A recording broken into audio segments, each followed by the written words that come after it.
We have a seat over here. Is that right? We have another seat over here. Especially if you're wearing a Warriors t-shirt, you should come forward and have a seat, you know.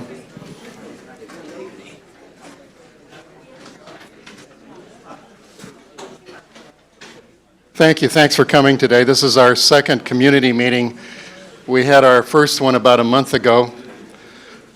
I think all of you know that I'm Tony Constanturis, the general manager.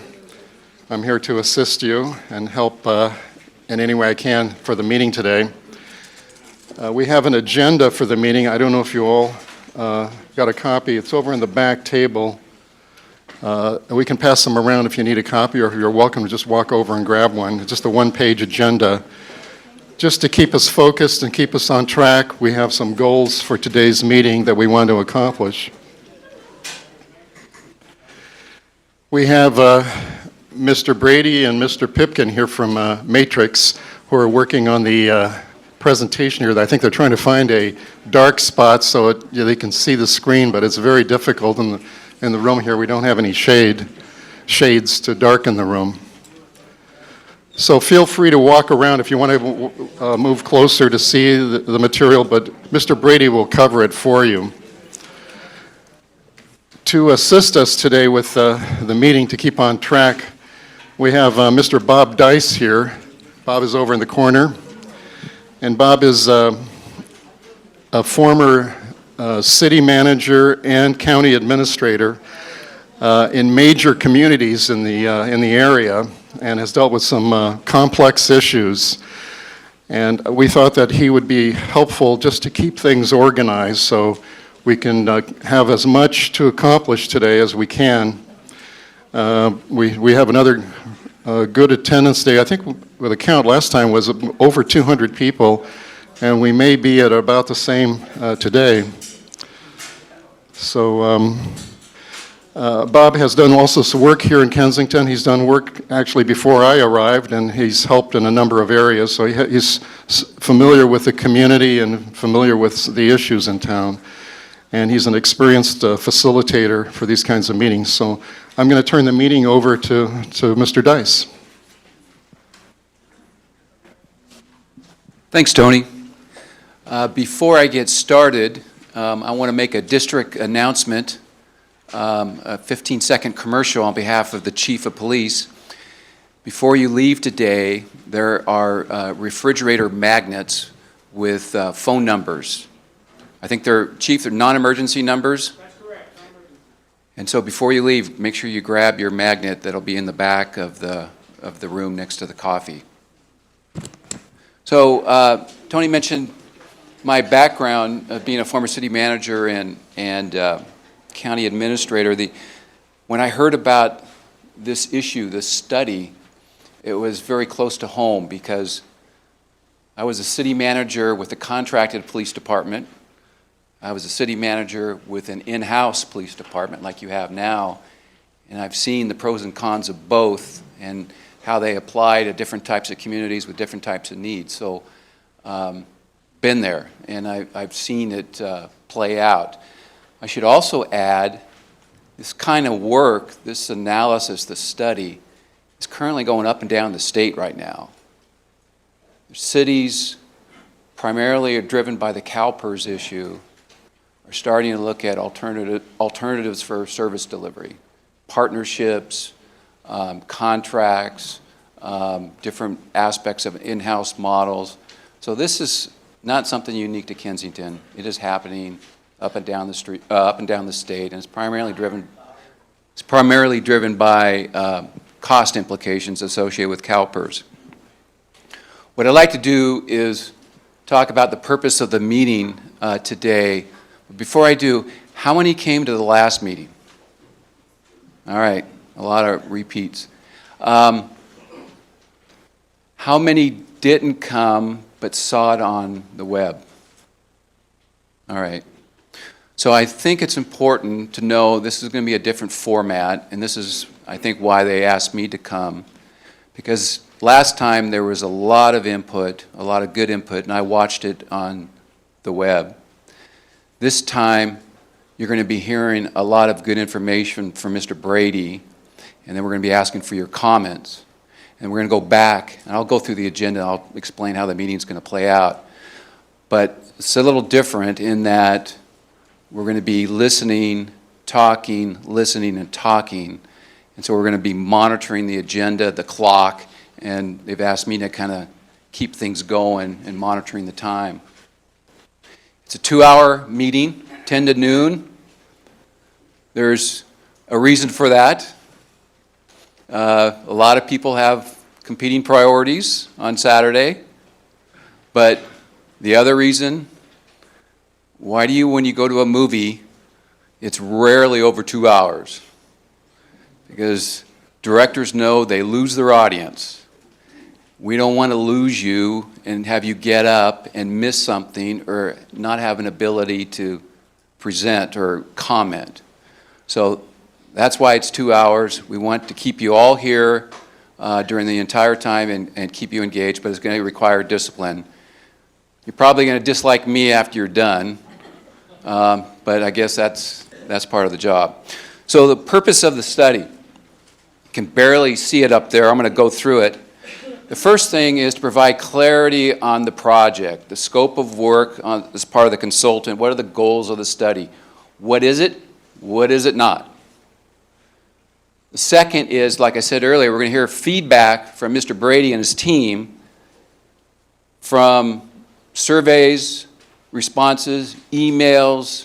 He's going to report out what he heard last meeting.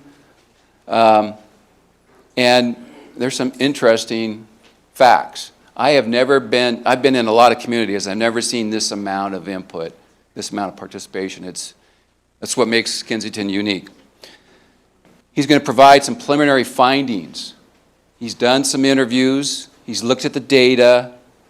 He's the police expert. He's going to produce some preliminary findings and some recommendations about the current model, how to make it better.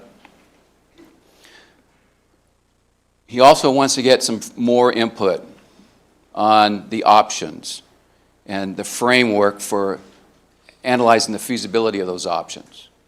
So that's part of the purpose of the meeting. A lot to get accomplished in 2 hours. Now I'd like to go over the agenda, how we're going to try to get it accomplished.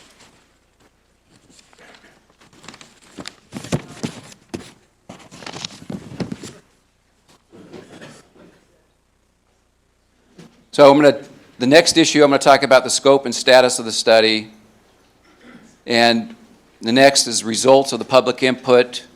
And as you can see, I've identified a time for the presentation and a rough time estimate for the comment period. He's going to provide a summary of his evaluation of the current model. He's going to talk about what defines a quality police department. That's the goal. I mean, that's why we're all here. What investments, what improvements need to be made, what he recommends be made in the current in-house model. And then we're going to talk about factors for how to evaluate these alternatives. So you can see the time commitments on each, and if we're lucky and we get done on time, it'll be about noontime. In order for this to happen, I got a request. I'm asking you, when you talk, to try to be as succinct as possible. It'd be nice to have it 3 minutes or less, because if you go more than that, then somebody else is not going to be able to speak. So that's one key area. The second, I'm going to try something different than the last meeting. This might make it more efficient and give you a chance to provide your input without having to speak. If somebody has a comment or opinion, I'm going to ask you to raise your hand to see if that's your opinion too. So that'll give us a feel for how many people are of like mind. And then the note keepers will keep track of the magnitude of agreement. It gives you an opportunity without necessarily having to come up and speak. You're still welcome to speak, but again, we have time constraints. The other thing I ask is a respect for each opinion. There's not a bad opinion. Nobody can offer a bad opinion if it's done respectfully. And if you're the only one in the room with a particular opinion, that's okay too. Because there may be people out in the community that are not here today that agree with you. So minority opinions are valued. So that's important. So that's the agenda.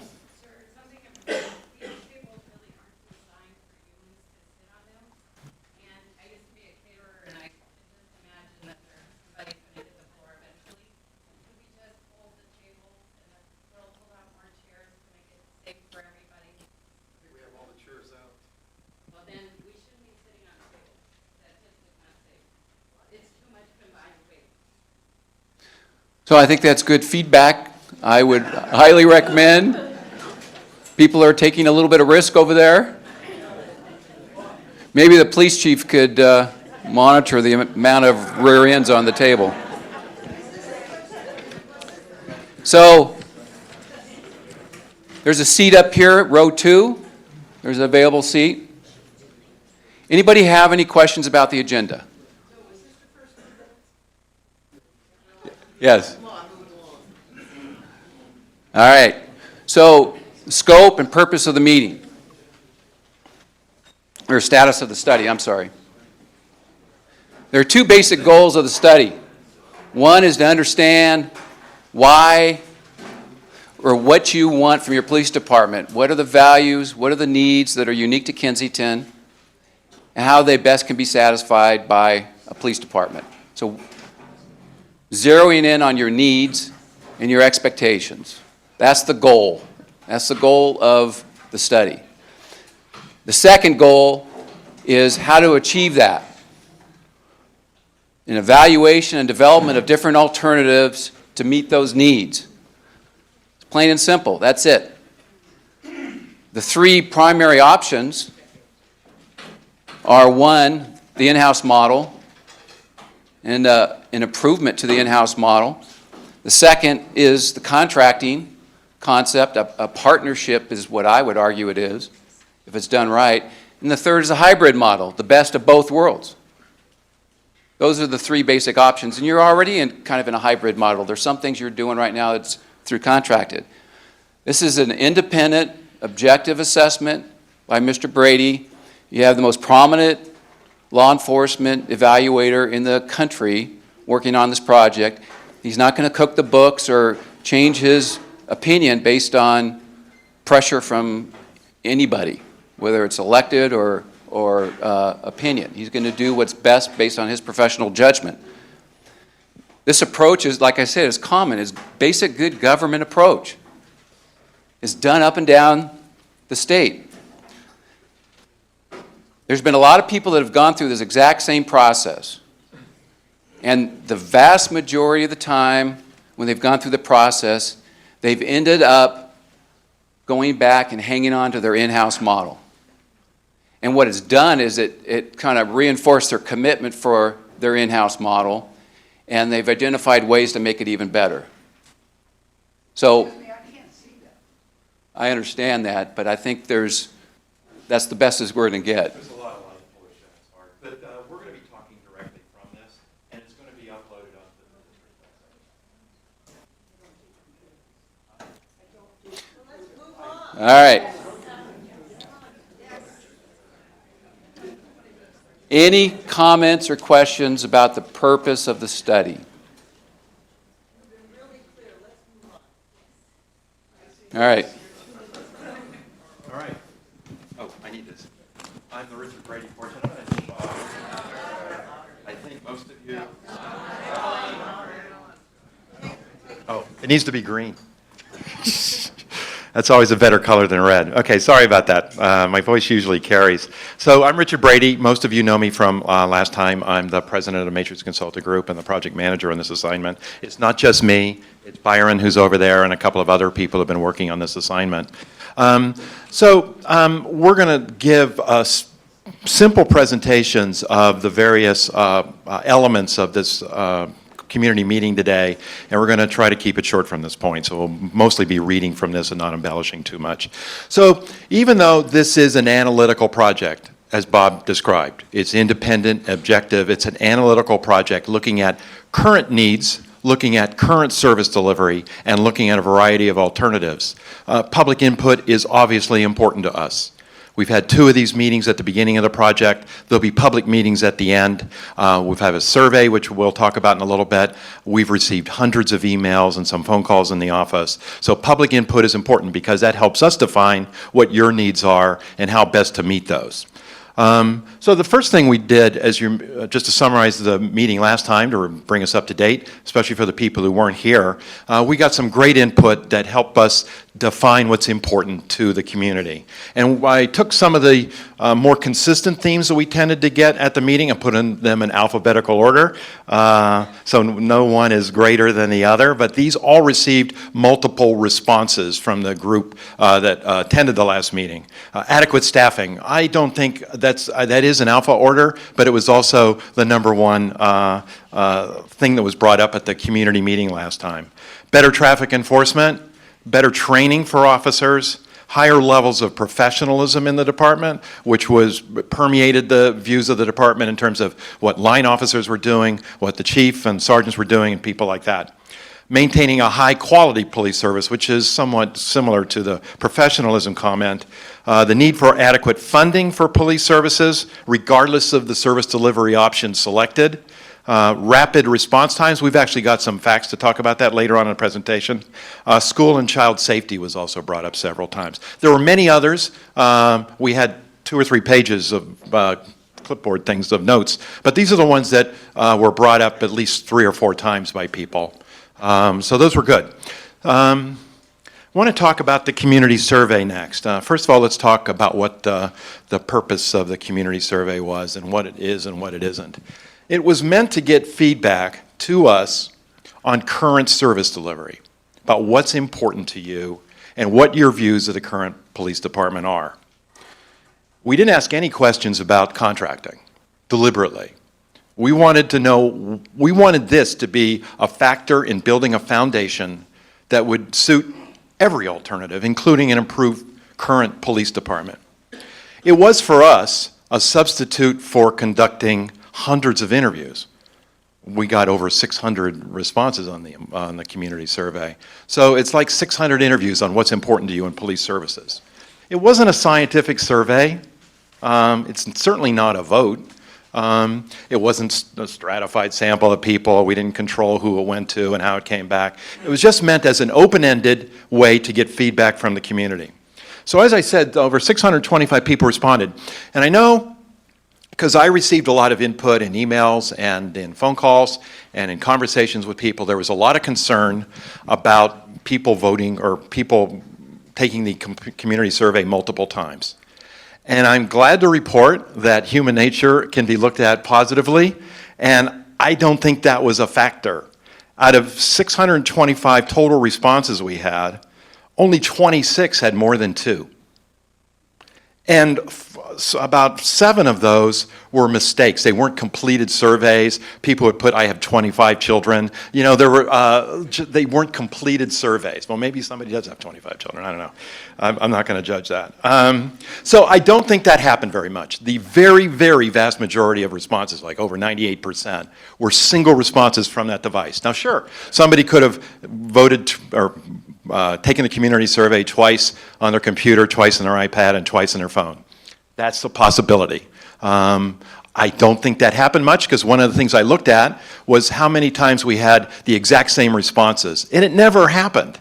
I know that when I take the all-star vote for baseball, I can vote 16 times. They allow you to do that. I vote for the Red Sox every time.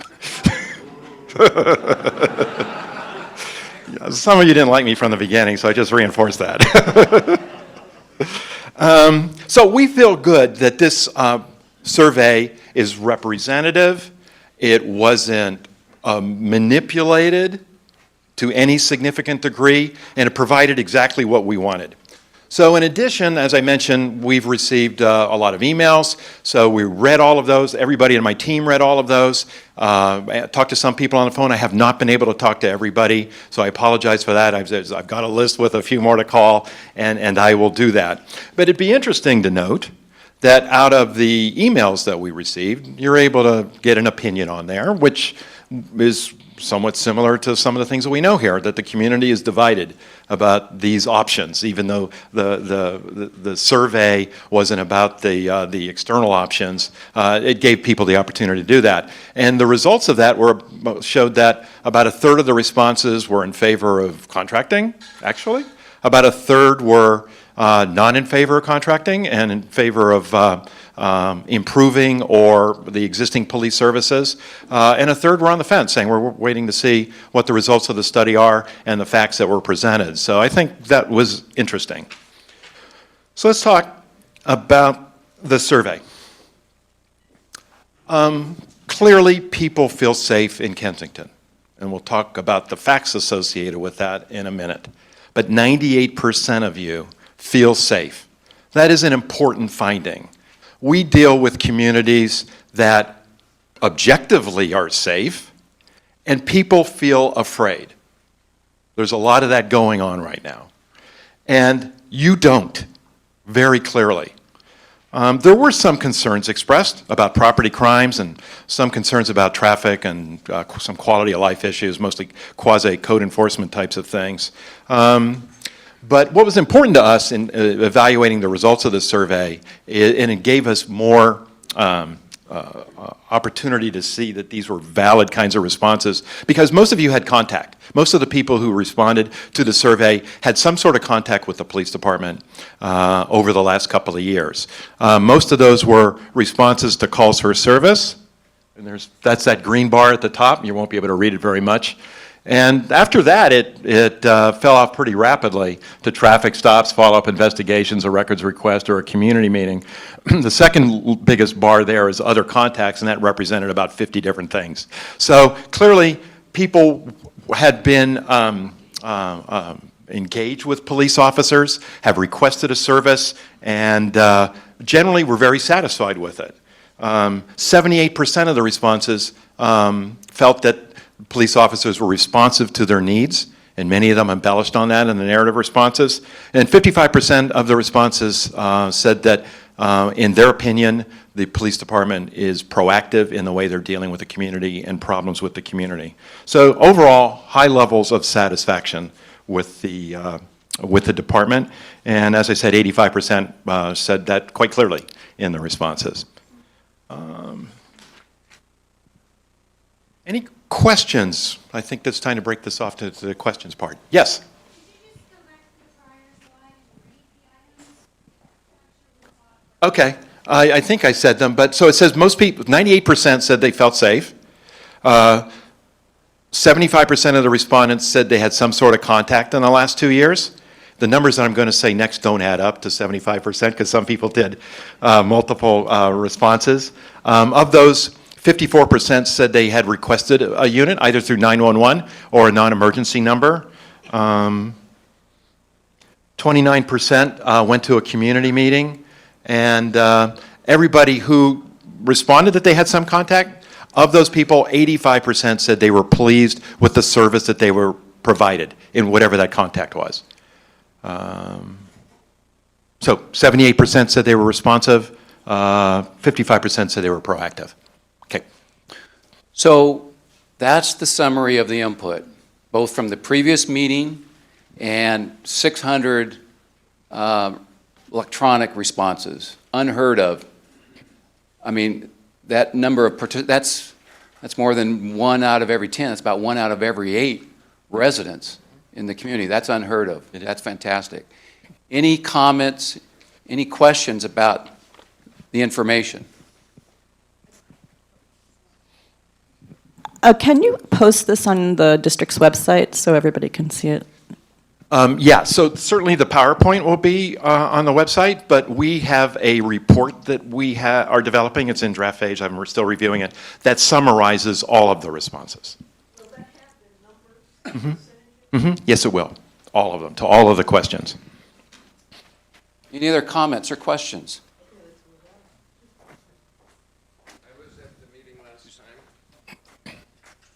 I was at the meeting last time, and the list you have, it seems to be somewhat anemic. There were 2 items listed: community control of the police and the ability to vote on changes that have been dropped from that list. I don't know if anybody else thinks those are important, but I'm not familiar with the list. Could you help? Oh, it's the list that we created in the last meeting, when the first slide that I talked about, that one. So we can add that. I just gave a summary of that. You're right, that was brought up and discussed. This is just a summary. Yeah.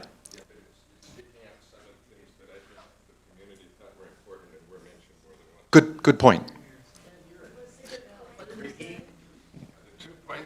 Hang on for a second. the 2 points I've brought up that were brought up last meeting are local control of our police and the ability to vote on changes. All right. Any other comments, questions? Thank you. How many agreed and was with those comments? Byron? We're going to make a visual note of the degree of hands waving. We're not going to count. It'll be here forever.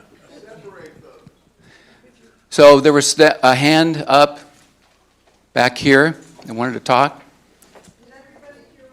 Getting to you next. Are you not hearing me? I just had a question about the survey. You said it wasn't a scientific survey, and I understand that you didn't ask the right questions for it to be a scientific survey, but it appears that you're using it in lieu of a scientific survey, and I want to know what the difference is in your mind as to how you're going to apply the results, because many people still apparently did not respond to it. So how is it that we're getting a good cross-section of Kensington residents?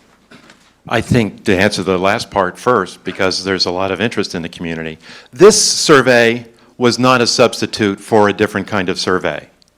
It was a substitute for 625 interviews of the community. That's what it was. Richard, do you want to speak to, let me try to speak to it and you can tell me if I'm wrong.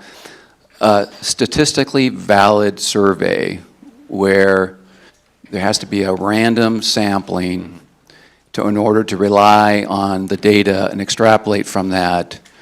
That requires more money and a survey firm, and that adds to the budget. And that's really a budget issue, and that was not included.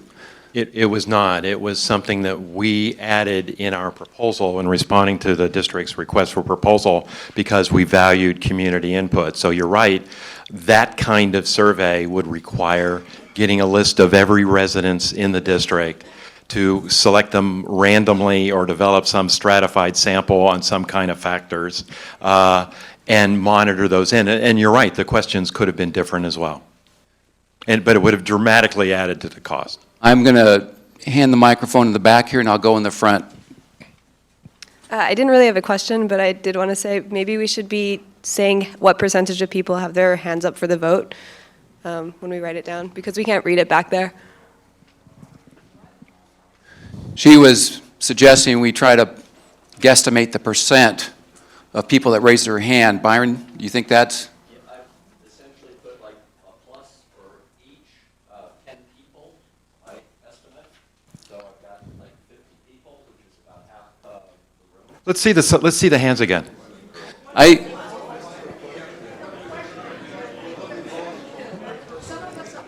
Okay. The question was, and correct me if I'm wrong, sir, on the right. Actually, why don't you give him the microphone so he asked the question. Well, let him state it. I heard the question. Okay. If half the people raise their hand, and this is, About 80%. all right. No, what's the question? Hang on for a second, people. The question was, maybe there's another way to describe how many people raise their hands. No, Bob, the question goes back to the gentleman on the right, is what proportion of the people who are in attendance here are interested in local control? I got you. Okay. Thank you, Richard. 70? We're not doing percentages. Ma'am, you had your hand raised. You wanted to comment, right? Oh, yes. Hang on, hang on. I got the survey. Is that because you have my email and you don't have my new neighbors who just happened to move in recently? No, we only put a link to the survey on the district's website and. I didn't go to the website. I don't even know what the website is. We didn't email anybody. Well, I don't know how I got that, but I only voted once, or it was suggested Thank I you. vote more. But, yeah, so I think that if you don't know about the website, or you don't go to the website, which I didn't, it seems, maybe it was sent to me, that more people should be able to have the survey, even if it was random. It just seems weird, not cooked, but weird. Let me say something to supplement what Bob said. You're right, it's about 8% of people who live in Kensington completed in a community survey. We do community surveys in certainly all of the feasibility studies that we do, and many staffing studies as well. We're lucky to get 1%, usually far less than that. This shows a high degree of interest and involvement and engagement. All right. Based on the original comment and some dialogue here I'm hearing, he's going to put up the percent of people that raise their hand. Hey, excuse me. We can't have more than one person to talk. Yes, ma'am.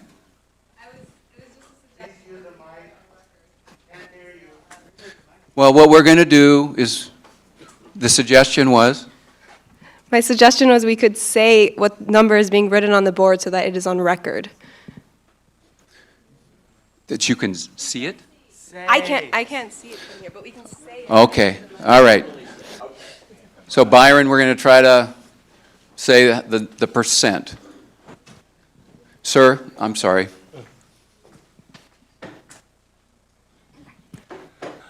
Simply because a certain proportion of the people raised their hand on these issues does not make it a valid survey. It simply means that there was an awful lot of advertisement and an awful lot of propaganda, flyers and signs that encouraged people of a particular persuasion to attend. And you're absolutely right in the sense this is not a statistically valid survey. This is simply the percent of people that showed up today, and that's it. And there's a ton of people that are not here today. And it's not necessarily a reflection on what they had to say. So you're accurate. Yes, ma'am. Yeah, I just want to say that, you have an agenda that says that at this point in the conversation, we should be hearing a summary of the evaluation of the police services. And I came here today to get information, and I feel that this whole meeting's getting hijacked by an issue that's going to come at another point in time. And so I'd like to continue on your agenda, and I'd like it to be moderated so that we keep time, because there's some very important information. I'm very glad that you've come today. And that's all I'm going to say.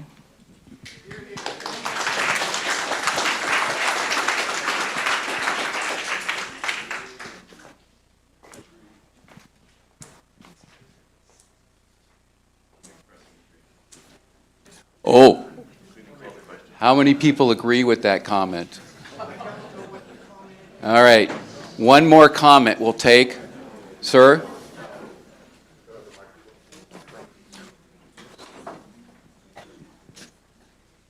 Thank you.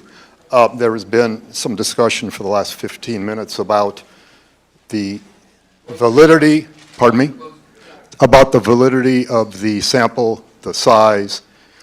We Kensington residents, I believe, resolved this several years ago, and we voted to vote on this issue. Yes, we did. All right, next. All right, let's talk about the results of the assessment. So this is the part of the study where we're essentially doing a management, staffing, and operations study of the Kensington Police Department. We're looking at staffing, we're looking at operations, we're looking at what people do when they're on duty, we're looking at service levels, we're looking at case handling, we're looking at records management, we're looking at leadership and management within the police services. So what we did in this portion of the study is we interviewed all of the employees of the police department. There aren't that many, as we'll talk about in a second. A couple of them more than once. We collected data, although there were some issues associated with that for some reasons that I'll explain a little bit. But that's how we did it. And we spent about a month collecting information and talking to staff about operations and services and training and things like that. I think consistent with what we talked about in the last segment, there's some many positive things about police services in Kensington today. First of all, as we said, you feel safe, but objectively, this is a very safe community. I do this all the time, and I actually looked at the California, the FBI report, which collects information on major crime for every police department in the country, and compared you to all the police departments in California. And this is in the top 7% of communities in terms of major crime. So these are 7 crimes that the FBI tracks nationwide. It's consistent. It's homicide, rape, robbery, aggravated assault, larceny, theft, burglary, and motor vehicle theft. And those are definable. You get that against everybody. It doesn't include narcotics and things like that. Your major crime is exceptionally low. Person crime, violent crime, is almost unheard of, and this is going to be unreadable, I realize. But in 2016, there were only 3 violent crimes in Kensington, and those were assaults. No homicides since 2012. And other violent crimes are very, very rare as well. Property crimes are more numerous. They occur about once a week in Kensington, and most of those are thefts. Burglaries happen about every other week in Kensington. And these are pretty stable numbers. You see the little squiggly lines off to the right? Those are trends for the 5-year period that we looked at, and it's pretty consistent. This is an exceptionally safe community by any standard. As part of that, Kensington residents actually don't request service very frequently. Whether it's crime or whether it's a quality of life issue or even a question of law enforcement, that happens about 4 times a day that the community requests service.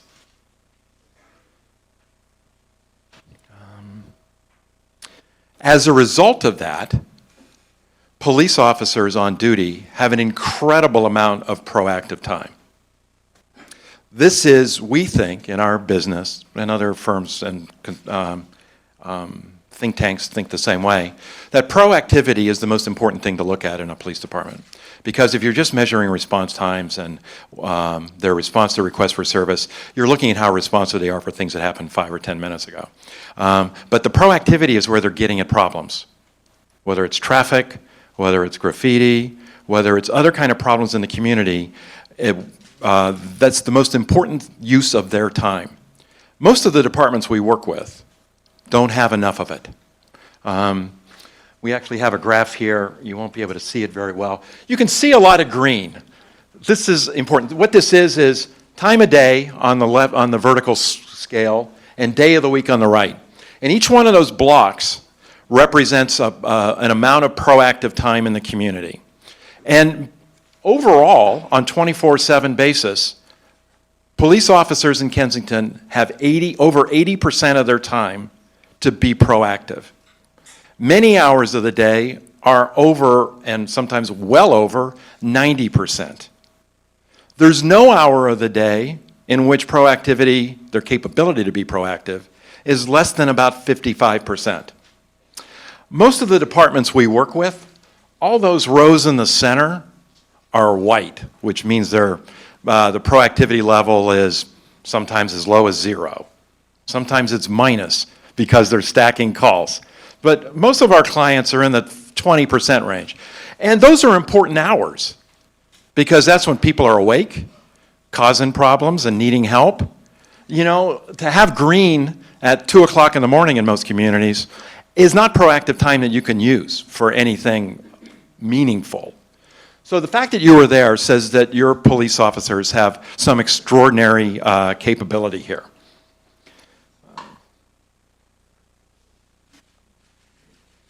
So, okay, it's time not handling calls. That's the important question. So they would be deployed on a corner where there have been complaints about speeding traffic or people going through a stop sign. They could be at the school. They could be, there's been reports of graffiti in some areas. They can post themselves there. They can meet with a community group or with a citizen. That would be proactive. They get out of their cars and walk around Arlington Street, those kinds of things. Yes? So there was a study done, I can't remember which chief did it, my part, where he outlined for us all the activities that the officers have to do, administrative activities. Right. So is that included in this? No, the administrator's off to the side. So some of this proactive time, though, is being used to do some administrative work? No, so really good question. So let's say you have 100% of your time that you're scheduled for work. You got to take off like 20% of that time because you're on vacation or sick leave or something like that. And then there's that administrative time where you're briefing, you're checking some records, you're checking out your vehicle. Those kinds of things come off the top. So the 100% that we're working with here is 100% of your field time. So out of that field time here, 20% is responding to a call, 80% or more is being proactive.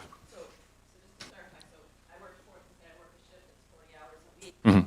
So how much of that time is already dedicated to either administrative duties or whatever, what's left? Like how many, say it in hours instead of percentage. Actually, I can do it in actual minutes.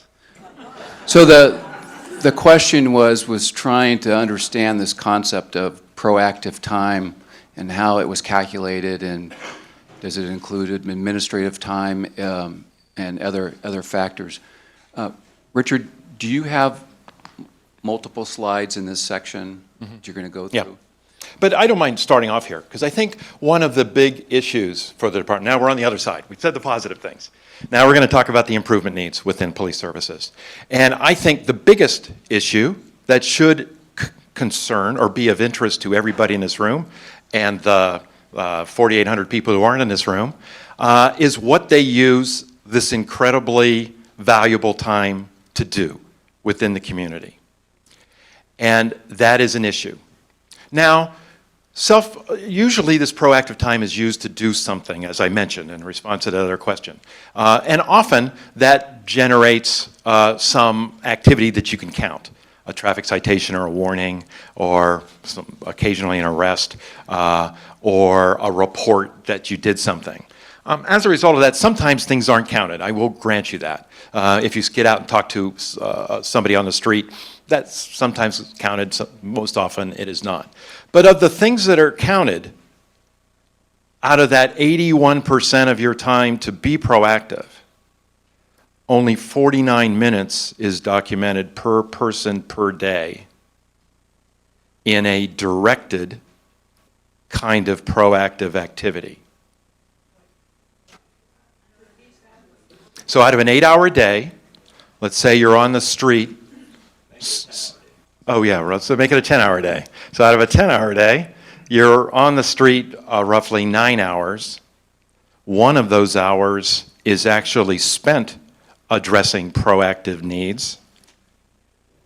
And we know that 4 calls for service happen per day. Less than an hour is spent handling calls for service. So that leaves 6 or 7 hours, 7 hours available to do something else. We're not saying that it isn't used, even randomly, to drive streets within the city. But the point of effective policing today is that it's directed to problems and community needs. And that shows a couple of things. One is that there is no process for identifying what those problems and needs are that is converted into direction for police officers to do something about it. This is an important issue. Even in a safe community that does not have much major crime, does not even generate many calls. Yes?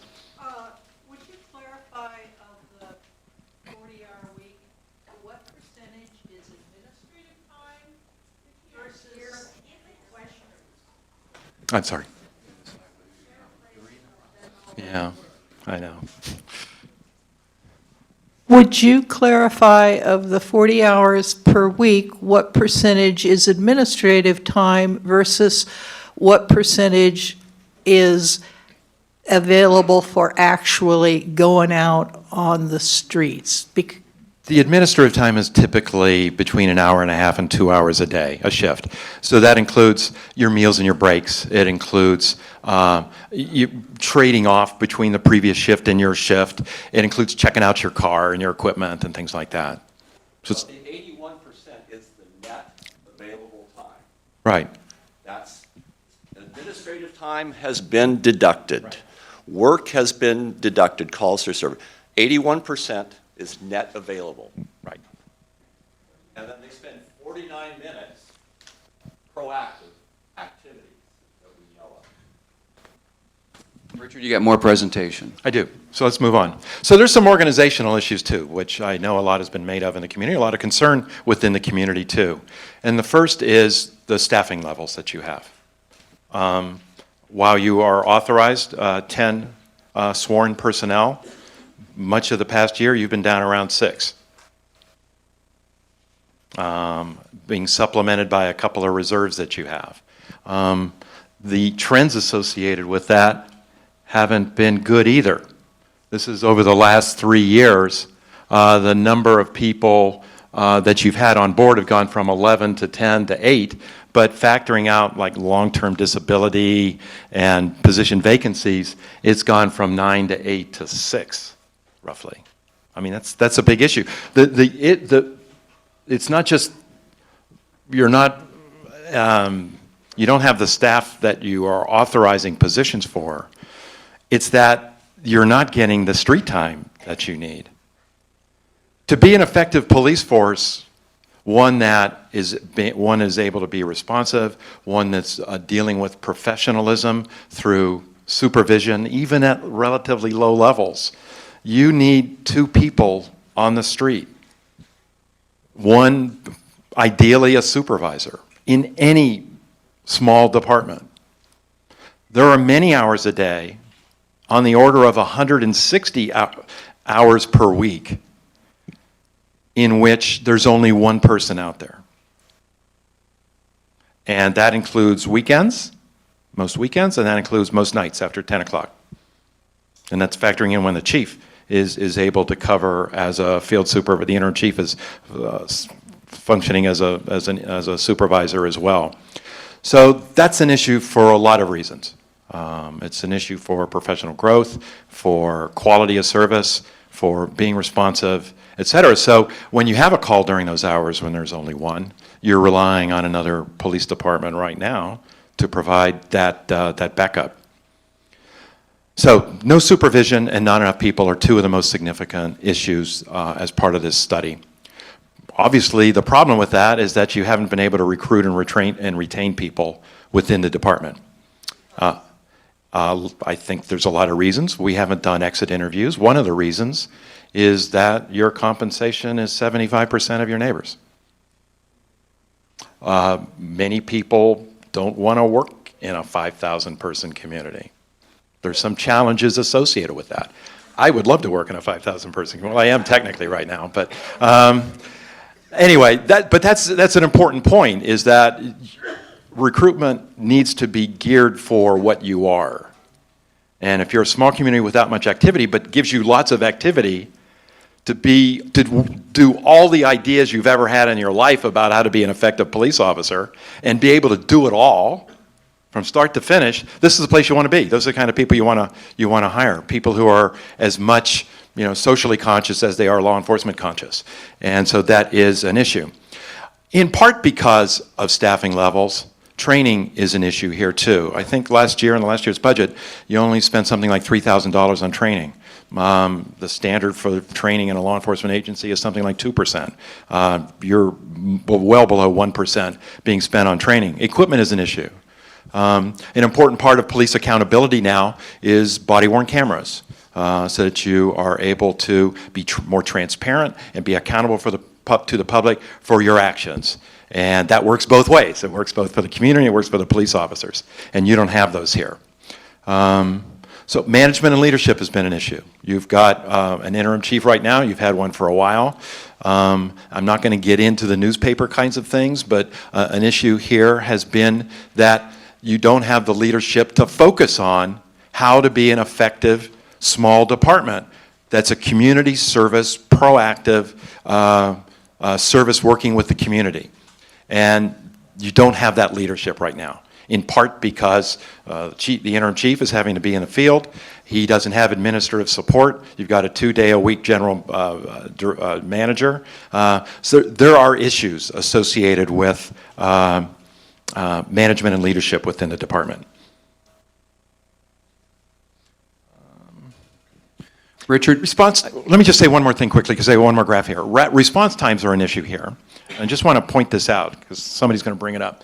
This shows the travel time associated with a request for service, which is about 8 minutes. I'll explain that in a little bit. The more worrisome thing is this number here. It's the dispatch processing time, which is about 6 minutes, and you're being dispatched now from Albany. That may be we need to talk to Albany. That's a long time. But we know that most of the activity, based on what we talked about a few minutes ago, is lower priority. There's no reason to go lights and sirens to most of that. The road network and the topography are going to slow down response times. So that's not unexpected to us, but we need to understand what's going on with dispatch. So that's it for the issue part. Do you want to make a comment or ask a question, Bob? Oh, Byron was showing me all the slides you want to share. I'm going to ask you to go through your slides before taking questions. I have gone through my slides. You're done with this section? Yeah, yes. Well, no, I think we need to have comments on what our findings are. Where we go from here is that we're going to talk about what are the defining features for a proactive, high-performing law enforcement agency. And Byron's going to talk about that. So right now we're talking about what are the good things and what are the improvement needs within Kensington's police service. So comments on this section of the presentation? Or questions for that matter? I just had a quick question. Have you worked with communities our size before? Yeah, we work for communities like Atherton in the Bay Area, on both police and fire. So a lot of communities like that, yes. Not just in this state. We've worked for Laguna Woods in Orange County, which is about the same size. Several communities in Massachusetts. We're working for Yarmouth right now, which is only a little bit bigger than you. On the Cape, we're working for Truro and Provincetown. Truro is 5,000 people. So yeah, we've got a lot of experience with very small communities. Next question. Hi, Lynn Wolter. I actually work at the Public Safety Building, so I've been bearing witness to what's been going on with the dispatch issue. Compounding the Albany dispatch problem is the fact that fire is dispatched from a separate dispatcher.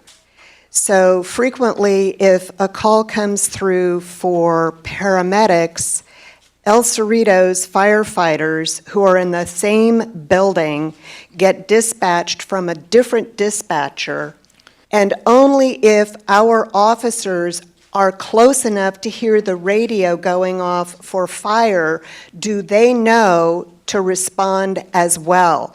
Sometimes there are needs for the police officers to respond simultaneously. So this is another big dispatch issue that needs to be resolved.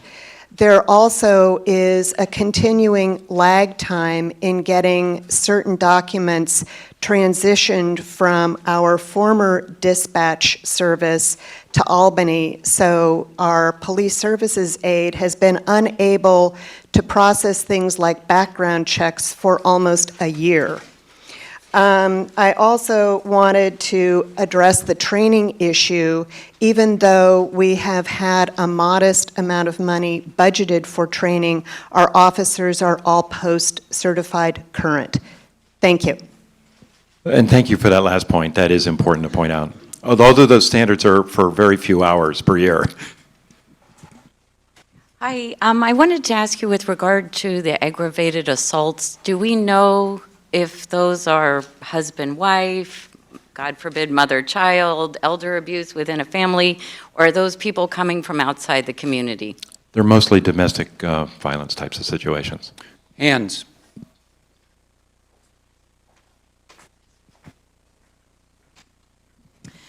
I wanted to know if there was any correlation between the declining staffing over the last 3 years and any influence increase in reported crime of any sort. Well, there hasn't been an increase in reported crime, and while staffing levels have declined. I don't think you can put a causal relationship on that. I mean, if you gave me about $10 million, I might be able to prove that, but nobody's been able to do that. I mean, crime has been declining across the country since the mid-1990s, and yet law enforcement in most agencies has actually increased. Bart Jones, regarding staffing. Historically, we have had, this goes back 30, 40 years, we've had a 10-person force, including a chief. And the rationale behind that is the criteria was to have the 3 shifts a day of officers, 3 8-hour shifts, is to have at least 2 officers on duty round the clock. This is 24/7, 365 days. This becomes a fairly simple math calculation. So in other words, 24/7, 365, 3 shifts, 2 persons. That's a lot of shifts. And as that works out, you do the arithmetic, you get 9.25 officers per required, rounded off to 10 in this case. That's how we've been operating, and it has served us well. I mean, there's no question. You're talking about proactive time. We don't have enough, or we do, but the more officers, it's because we're operating on 6 or 7 officers. That's that part of it. 10 has served us well. The second part that you mentioned is staffing is 10, 12 years ago, we had 3 retired officers from another jurisdiction come here. For a small mile-square community, this makes a lot of sense for us, and they perform fine. They've already trained. They're on a pension. They know what they're doing, and of course the young officers come, they want experience in all the different fields, etc. For our size of community, retired officers seem to have worked very well, and they're somewhat outside of the normal labor pool, if you will. They're sitting around maybe looking for something to do. This was the case, and they did very well. Just some comments. I really don't have a question, but the staffing level, we know how it worked. As Lorraine Osmondson, 96 years old, mentioned at the last meeting, can't we return to the way it is? A lot of us feel that way. It worked. And anyway, comment in. Thank you, and you have correctly identified our first and third recommendations, which we'll talk about in a minute. But you're right, let me say how important 10 is. It's important for officer safety. It's important for you and your safety when there are important calls that need to happen. It's important for growth within the department and professionalism. So that 81% that we were talking about, that's with 7 people. So when you have 10, it's going to be even higher. So this question about managing service to the community needs to be addressed at the same time the professionalism and safety is. It seemed to me from your, the way you said it, that the time that a police officer spends patrolling is considered dead time, not done. And I would think that the time spent patrolling would be an important aspect of what they do and not sort of thrown into this general area of not doing anything. My understanding was the difference between North Berkeley and Kensington has, in terms of the crime rate, has a lot to do with how many people are on patrol and that kind of thing. So I would think that throwing patrol time into this sort of non-responsive or wasted time or thing is not an appropriate thing. And thank you, because I didn't mean to imply that they weren't doing anything. And I think I said that, but the research shows that directed patrol rather than random patrol is more effective. That's what we're talking about.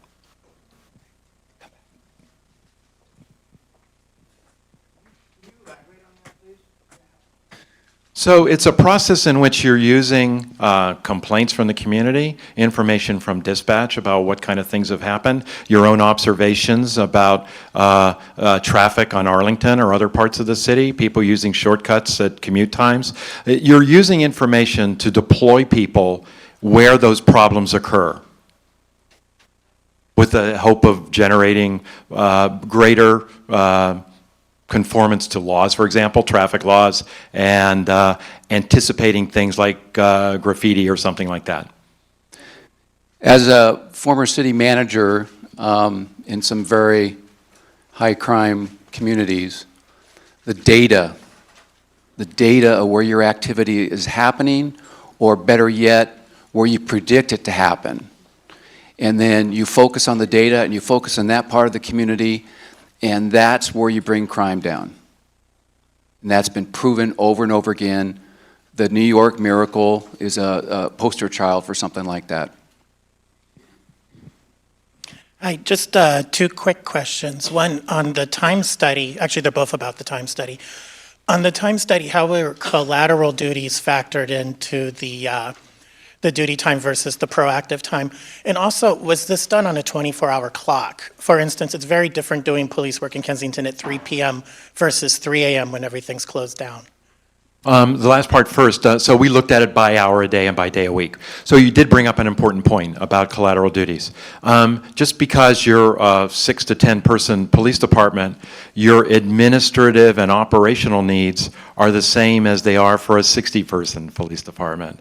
So if you don't have the resources to have a training officer, or special traffic officers, or quartermaster, or range master, or those kinds of positions, it means that the people you have to take on collateral duties. So certainly that is part of that 80% of the time. Two thoughts. One is, with all due respect, I think everybody in this room is over 50 or 60, and there are a lot of young people with young children in our community. I don't know what they think, but I don't know if their thoughts are being calibrated or connected. Okay, so there's somebody who's 40 here, but I'm not. And the other thing is, I can't hear, I have my hearing aids. So what I want to know is will it, from those numbers, if somebody's breaking into my house, will I be dead in the 15 minutes that it takes them to get to my house? It's 7 minutes. And maybe. No, it's 7 minutes, but it's important to recognize that that is an average of every call for service, whether it's cat in the tree or a burglary. So 13 minutes. We don't know about that Albany time. We have to check. I doubt if they wait 6 minutes, take the information and dispatch a Kensington unit. Nobody in the world does that. So it's an anomaly. It's those times overlap. So in a 7 minute average, you're going to have high 90% of the calls are service calls, to which you're not anticipating a 3-minute response, nor is there a need for a 3-minute response. For something like a burglary in progress or violent crime, they would be there much faster, and that's how you get to a 7-minute time, because there's a few 3 minutes in there, and there's a lot of 10 minutes in there. So when my alarm goes off, Assuming that your alarm doesn't go off every day, they're going to get there pretty quickly. I say that because alarms have a lot of false Richard, indicators. Yes, where I are got you? a question over here. I was hoping that you could clarify, because I do get the impression that some people are thinking of that proactive time as wasted time, and it's absolutely not from my understanding of community policing. That's the most important time that makes everybody feel like there's a police officer to notice if your child is not wearing their helmet, which I've been, police officers stopped by and said, I saw your daughter and she wasn't wearing her helmet when she was on her scooter. It's like, thank you so much. That's not the kind of stuff that happens if they don't have that proactive time. So I'm wondering if you can talk about, in your experience, if there's a correlation between communities that have a lot of proactive time for their police officers and their satisfaction with how well they feel like they do community policing. First of all, you did a great job of summarizing it yourself. You're absolutely right. There is a correlation over time, and Bob mentioned New York City, about the results of being proactive in a directed way and in a way like the example you mentioned about a child on a bike without a bicycle helmet, of having crime reduced or moved somewhere else, and community safety. And that is the point of it. And again, getting back to the question over here, we're not saying they're not doing anything or it's wasted, but random patrol generates random results, and directed patrol solves problems with the community and works with you to solve those problems. I'm just confused about the numbers. You said we're short 4, is that correct? Correct. 2 we need to hire and 2 are on disability, is that correct? Yes. Thank you, that's all I want. Okay. Thank you. So you say that to be more effective, we really need directed policing, and therefore we have data, and we need the data to be analyzed. And if we only have 6 to 8 people, do we have the staff even to do the analysis to direct the policeman? Or is this the job of the police chief, or do we yet need another person to make this work more efficient? In a department this size, it's everybody's responsibility. So certainly the chief, sergeant would be the kind of people who would be looking at that first. But we've got some recommendations about that too, including more supervisors and administrative help. We've talked a lot about staffing levels and the need for more directed time, and I'd like you to hear you address the question of leadership more. You mentioned it briefly, and I'm curious about how you measure it, but more importantly, if you could have the 10 staff, but if you don't have good leadership, you won't have that directed time, you won't know what they're doing. And I feel like this conversation has been lacking sort of the component. I've been here 10 years, and I feel like we've had a leadership deficit for 10 years. And so I'd love to hear you comment on what, and maybe this is what you're going to get to in the next section, but what are the qualities that we should be looking for in terms of leadership of this organization? And we will get into that, and the report that we're developing gets into it in a lot more detail than we can here today. So it relates to somebody who's had management training. It's somebody who is able to figure out what the training needs are for individuals and for the community and for a police force here and obtain that training for their people. It's somebody who's engaged with the community for a large portion of his or her time to work with them on problem identification and problem solving and getting the temperature or the mood of the public on various issues. It's making sure that policies and procedures exist, are timely, up-to-date, consistently followed, and exist, those types of issues. I think it all needs to happen simultaneously. These are significant issues. In a lot of the discussion about policing, the buzzword, and I'm going to call it a buzzword, is community policing.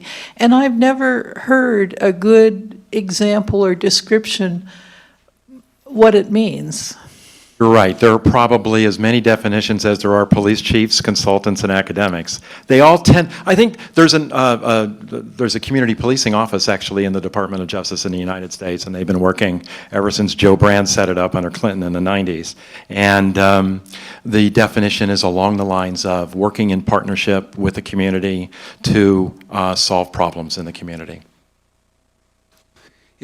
From a city manager perspective, it means getting out of your car.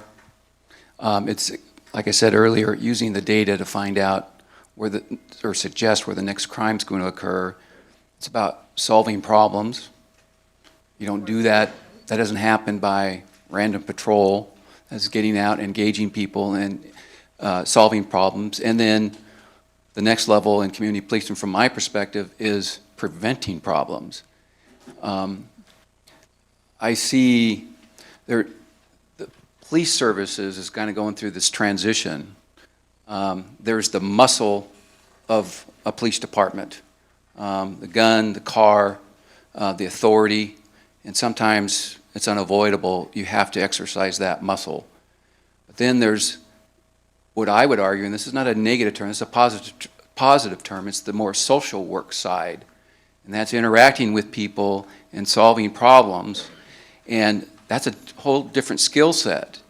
And what we're seeing across the country is going back to that perspective and getting away from having to use the muscle all the time, because that doesn't solve problems. So that's what community policing is from a layperson perspective.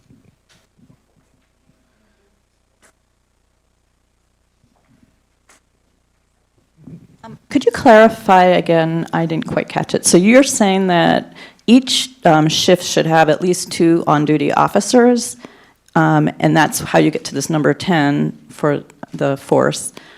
And then the question I'm hoping you're going to get to, or the issues you're going to get to, is given our low crime statistics and the type of crime that occurs here, do we actually need uniform police officers for all of those services? That's a really good point.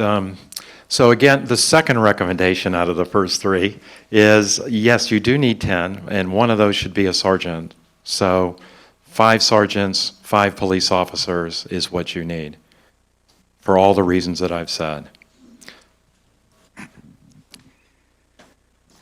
You put up on the chart there information which I believe, we can't see it from here, is suggesting that over the last few years there has been a limited difference in the crime rate here in Kensington in spite of a significant difference in the number of active police officers. So my question is, how is it that if we have gone from 10 down to roughly 6 police officers, our crime rate has not changed significantly at all, that you can, as you just suggested, suggest that we need to have 10 police officers?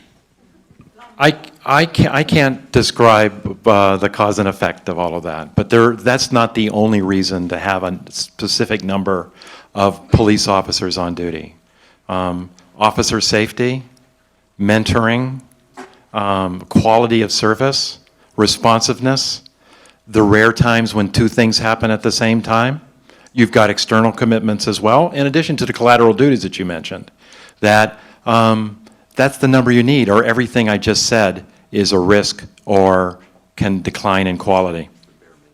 It is the bare minimum. It's the bare minimum. Otherwise, you're really not in the business of being a modern police force. And I'm sorry, I didn't answer your question about non-sworn personnel.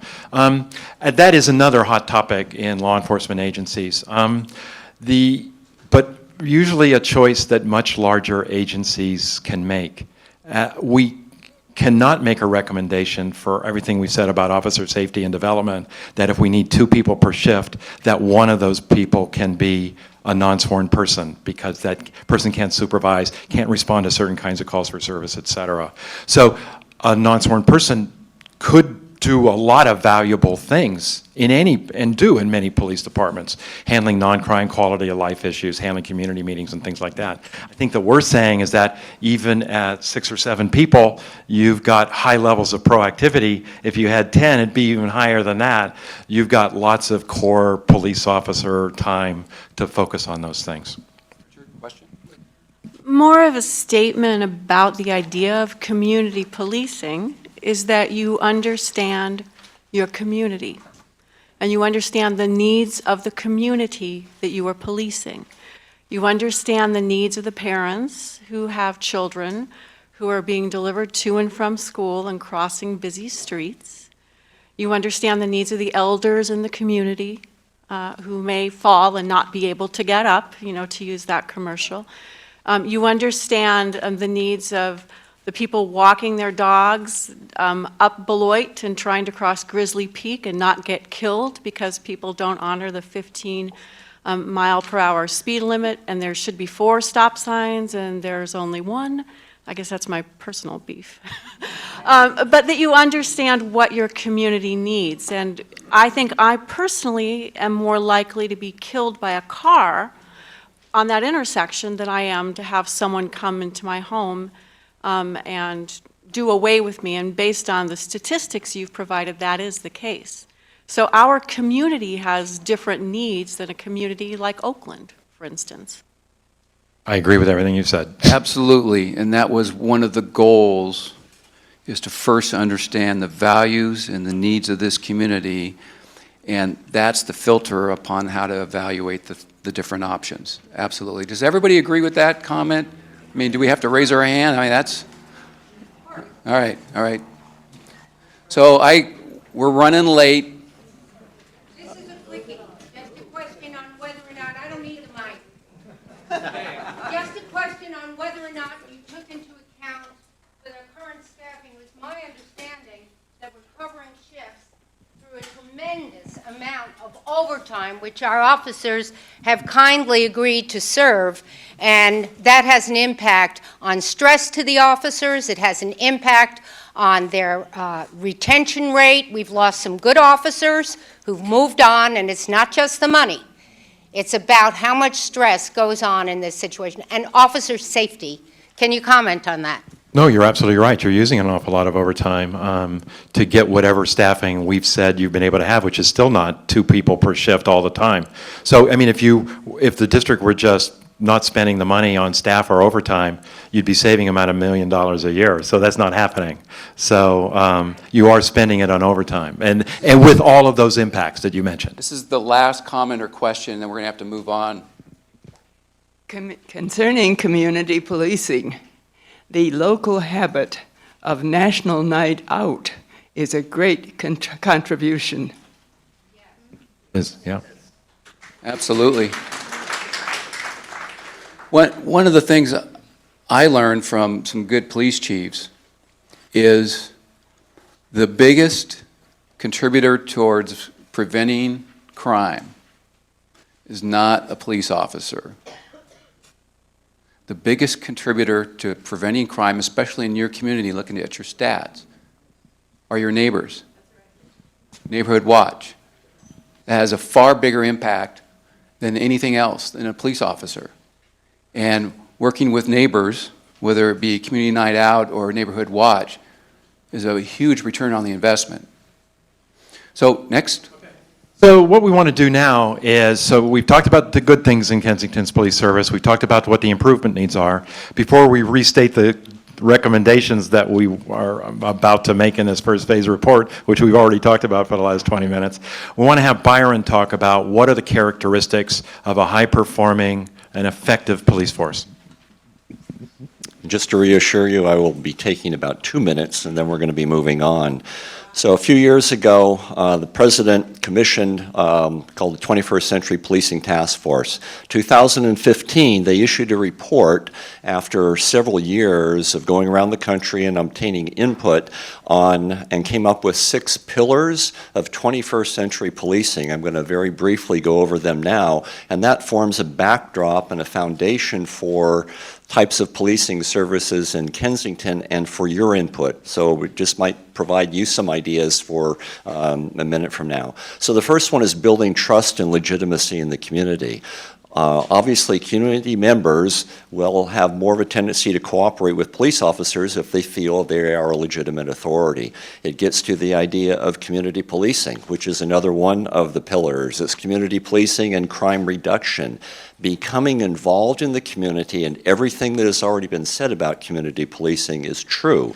To know your community, to address and understand what they want, and to do it, and to report back to the community on resolution, and then getting a new set of issues. So that is one of the things that you have the luxury to do with an 81% proactive time. The department can and should be doing that. One of the pillars. Policy and oversight. Rich has already mentioned that. Reviewing policy procedures, overseeing them, making sure that they are being followed, and that there's an appropriate process for holding officers accountable. Training and education. Very well, it's clear that officers every year need at least 40 hours of training, of recertification on all a variety of skills, from first aid to use of force, any of those types of things. Technology and social media. It involves the use of body-worn cameras, involves social media, as well as connections with the community. And then the last one is a personal aspect of officer safety and wellness. It includes treating officers with pay appropriately, a benefits package that is commensurate with the region, as well as their own mental health aspects, and valuing them as employees, having a legitimate feedback and process in running the organization, so that the governance of the organization then extends to the governance of the community and how the officers treat the citizens in the community. So a real quick summary of the 6 points. The one thing that isn't on here that obviously is a concern is the impacts of cost in doing that. That is another factor that is important for local communities in deciding what type of policing services and the level of proactivity that they need. So, you done? Yeah. So those are the best management practices, is what we used in the city management business. This is the professional standards. You got the community values that we use to filter options and recommendations. And we have professional standards that he's familiar with, that he applies to this evaluation as well. Let me suggest one of the big issues that's going to play into options is cost. That's going to be, you know, you can have all kinds of scenarios and all kinds of dreams, but the cost is going to put a box around that, and it's going to be part of the discussion about, is it viable, is it feasible? That's going to be an important part, I predict. Comments or questions about best practices, professional standards?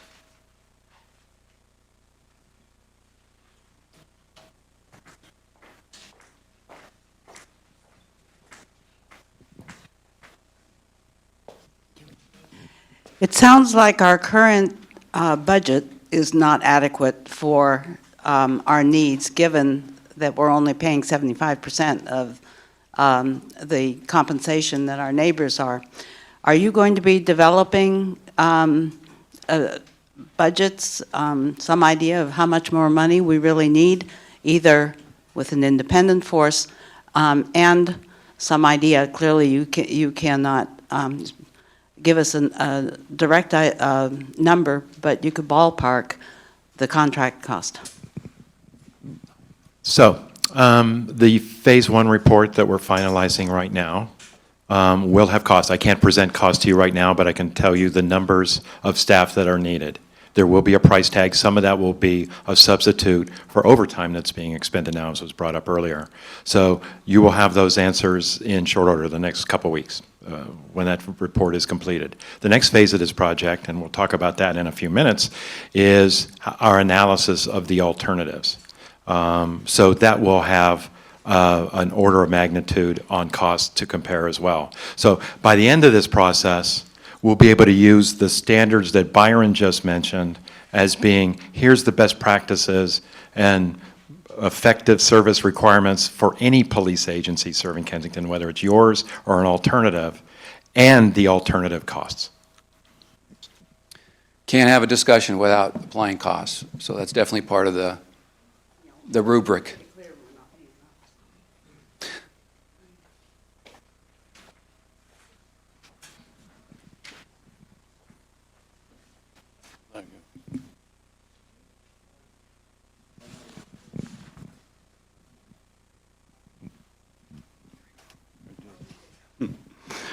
Regarding costs, please, will your analysis, your cost analysis, include an analysis from CalPERS, the state retirement, government employees, et cetera?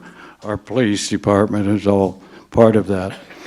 Will it include that and a clear defining statement from them in writing, not on the phone with the local, that'll say, if Kensington terminates their relationship with CalPERS, which we will, our new general manager and the secretary are not in the CalPERS system. If our police department leaves, we will be terminating our relationship in terms of ongoing.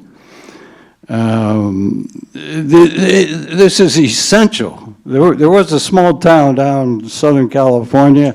They were having financial difficulty. They fired the 2 people, laid them off, whatever. CalPERS sent the city a bill for $2 million due immediately. And this has to be done. In regards to when the fire department left for El Cerrito 25 years ago now, this was not a problem. That date preceded the economic meltdown of 2008. CalPERS lost over $1 billion in that economic downturn, and they are more desperate now, today, than they were in the past. So it's something very important. Before any decision is made, like to farm out or whatever, we must know what the bill from CalPERS would be upon that date. You're right, they certainly must be included. We have experience in the other studies we've done looking at creation of new police departments to look at how liabilities, retirement liabilities are handled in old police forces are handled, transferring to the new police organization. So that information is available from CalPERS based on current actuarials. So let's go on to the next section. I'm sorry, we got to keep on. We're 10 minutes behind already. If you go to the next section, please. Okay. So the next part relates to what you should do about it. And we've been talking about these recommendations for interspersed with this discussion over the last half hour at least. So I'm just going to go through them very quickly. In order to be a safe, effective, proactive organization, as we've said repeatedly over the last half hour, 45 minutes, you need to have 2 people on duty. One of those needs to be a sergeant. That requires 10 police officers and a chief who would fill in sometimes on an as-needed basis in patrol, but would mostly be a chief, doing some of the management and leadership things that we've been talking about here before. That's not going to give you 100% coverage. There would still be overtime. You would still need the use of the reserves, as you do right now, whether they're retired personnel, as somebody brought up earlier, or whether they're people who are looking for a full-time job in your department or some other department. You need part-time personnel who can fill some gaps. Because at 10, it doesn't work the same as if you're a police department of 100. Where the relief factors have some fluff in them that you can make it work out. You don't have any fluff in a 10-person police department, so you need some flexibility here. But that is the standard. That is the standard. It is not one. And you can't rely on your neighbors to provide the other one unless you paid for it.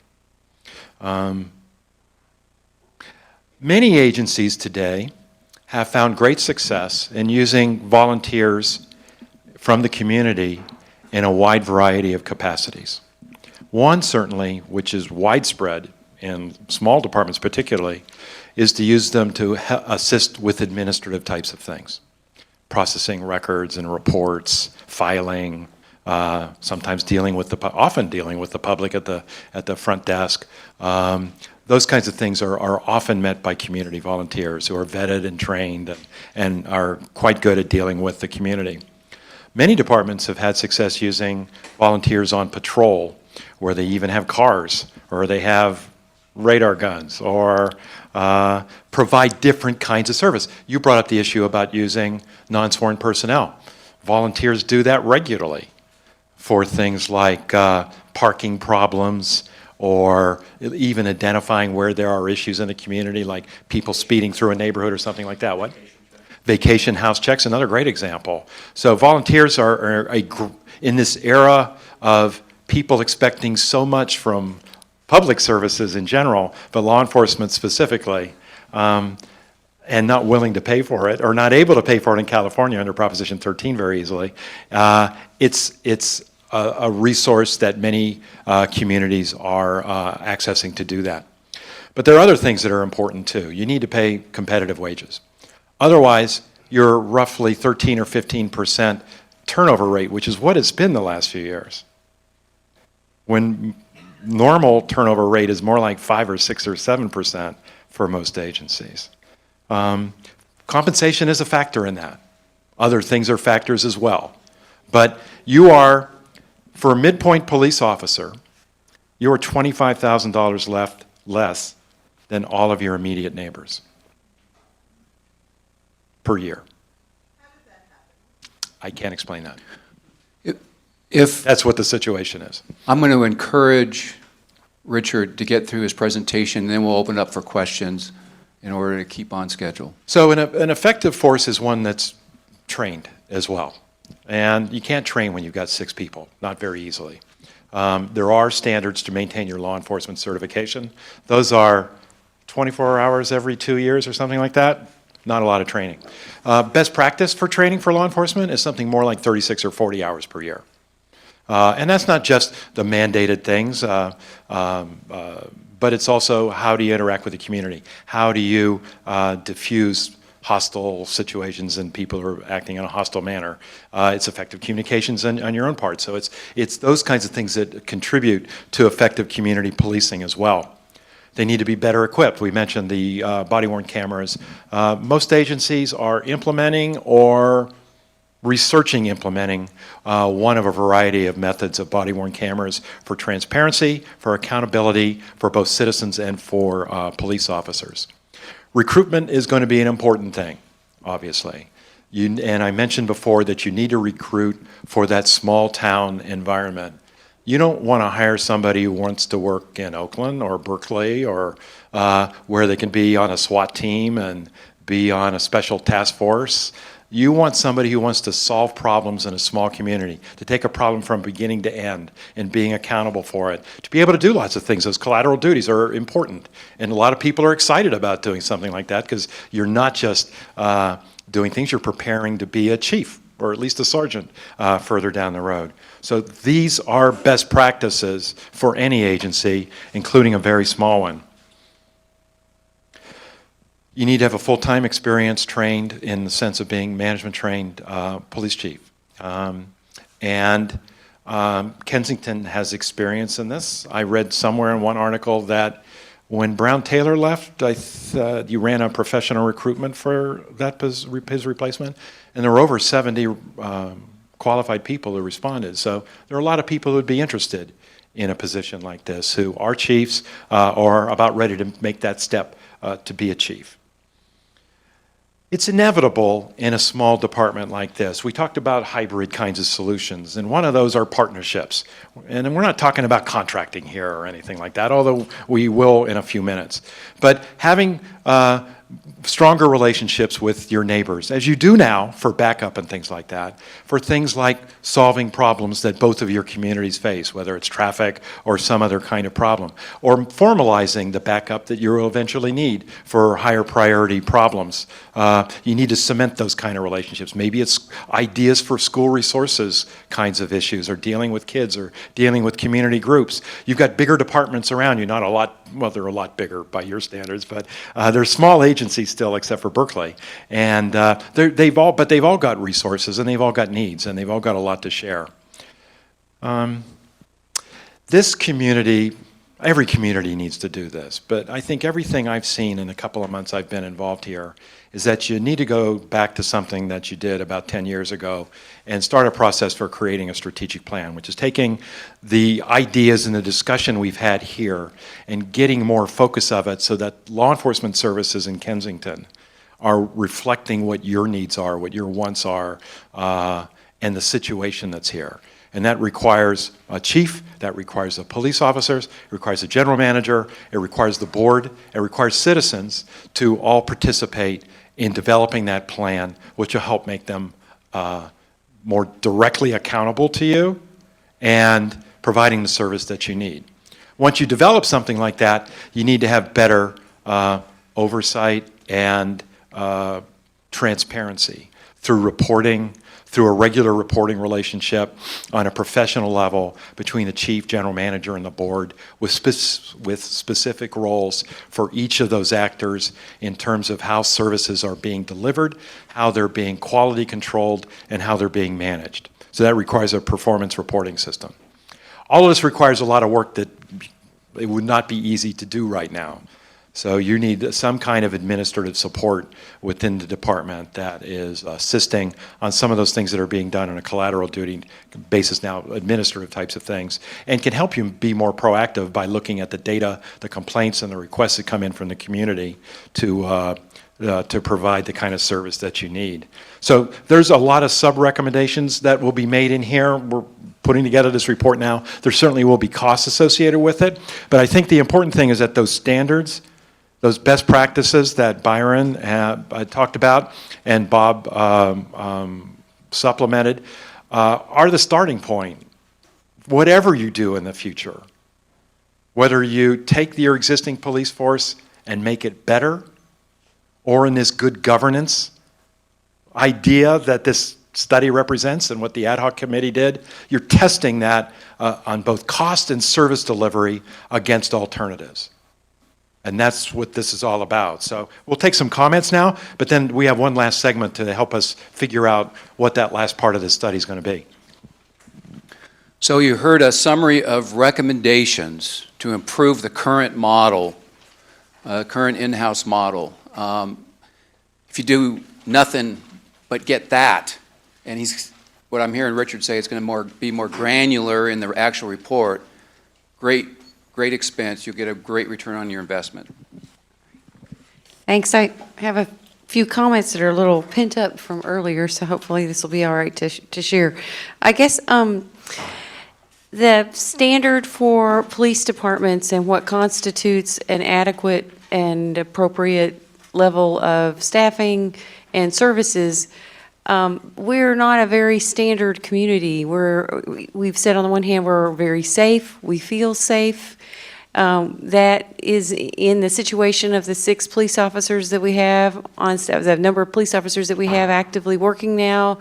We talked about proactive time that is not accounted for, documented, and the ability to use that better. And that sort of is a little bit of a contrary perspective, given that we feel safe and we feel like we're, I think as a community, I believe, getting good service.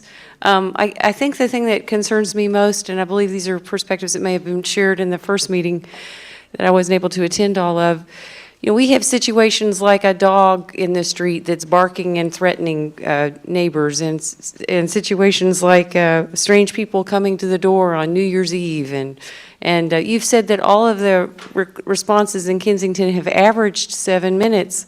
And I guess I'm expressing my bias that moving to some outside police department to support us, given the workload that they have, how will those things be a priority for them to come and help us with? And, where two people are arguing loudly in the street. These are things that are not necessarily in the typical equation for communities as a priority. And so I think that our community may merit a different model for what works for us as a police department than the standard approach. I guess that's it.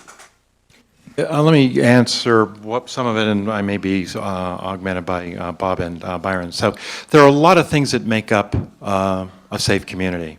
Some of them are law enforcement related, some of them are other types of things. Sure, you can continue to operate with one person many hours of the day, but that represents some risks to you as well. Risk to you, the public, and risk to the law enforcement officers in the safest communities. So I think part of the reason for these meetings and the survey and everything else that we've been doing is to understand how you are a unique community, and we're trying to factor that in here. But the standards for what is safety and for officers in the community, for problems that do happen, and the things that need to be done as a police department to be trained, to be professional, is difficult to do with 6 personnel.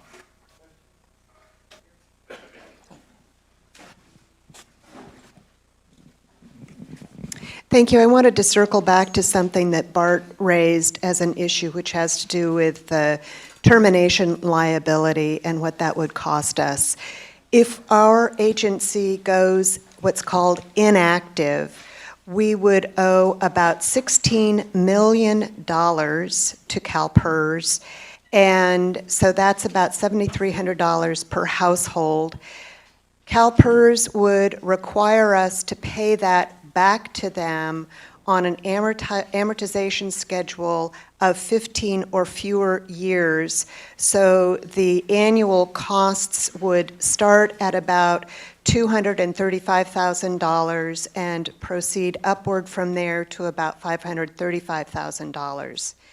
If we do what's called terminate our relationship with CalPERS, that amount of money increases dramatically depending on the interest rate involved, and it jumps to somewhere between $21 million and $25 million. Thank you. Yes, we're aware of those kind of liabilities. I'm taking this study one step at a time, though, and I'm focusing on this phase. Hi, I have a comment just to address somebody else's and then a couple questions. So the issue around the compensation for the officers, as you know, they are negotiated through, collective bargaining process, and that's how the compensation packages have been developed over the years. And as you know, we have a very rich benefit package that perhaps our other neighbors don't have. I don't know which jurisdictions you looked at. But, so my question really is, our package includes lifetime medical, which is a very rich and expensive now benefit, as well as the PERS package, which everybody's dealing with all throughout California. However, in other jurisdictions, employees have been required to pick up a larger and larger piece of the retirement. So the question is, one, is this health benefit that we are still offering still practiced in other communities that you compared to? So that's the one question. And then you really haven't gotten into the issue of, I think I'm hearing people with a different perception about contracting, and you haven't really explained what a contract looks like. Because people are sort of thinking like, oh, you just pay another jurisdiction a certain amount of money and maybe they send their police officer up here once in a while. But that's not what a public safety contract is. And so really we need to be educated about that. Just quickly, though, because that is the next step. So the simple answer to your question, we have the information about compensation and benefits, and there are differences, and most agencies are starting to negotiate back at least a contribution to both medical as well as retirement that didn't exist a few years ago. So there are those differences, but the salary levels are pretty stark at 33% difference between agencies, especially for young people who have to live somewhere near the Bay Area to come to work. So that is going to be an issue. So on contracting, we're not at that point, so I'm going to be really quick. So a contract for service is money exchanged for a defined level of service in the contract, and that can be whatever you want. The next thing we're going to do before we adjourn is quickly define what is important to you. Is it to have 2 people here 24/7? Is it have one person here with one person coming across the border when needed? What is it? So, and there has to be accountability against the contract for providing that service. That's what it is. I had one more question I'm going to take. I thought I saw something over here. All right, one more question. or comment. I assume that the slides the gentleman gave us about best police practices are standard, and Albany and El Cerrito and other police forces also attempt to maintain those best practices.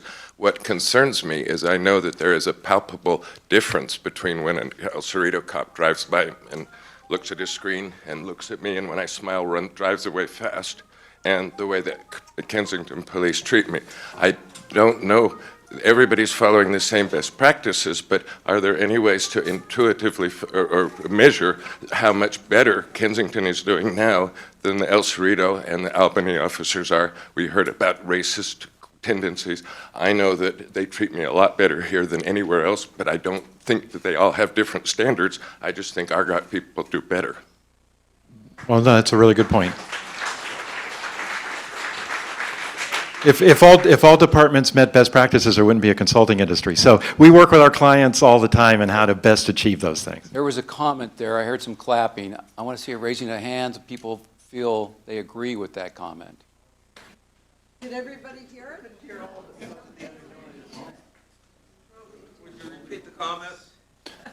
The comment was, it's fine and dandy to have best, I'm going to paraphrase, sir, so fine and dandy to have best management practices in theory, but then there's the practice. And this gentleman experienced something less than optimum as a result of interacting with an El Cerrito officer, had a very good interaction with the Kensington officer. And this is the type of treatment we want, and suggesting that the El Cerrito experience is the kind of treatment we don't want. So that should be implied in the comment, that should be taken into account in our evaluation. All right. Did everybody agree with that comment? Yes. All right. So we got one more section to go. We're running late.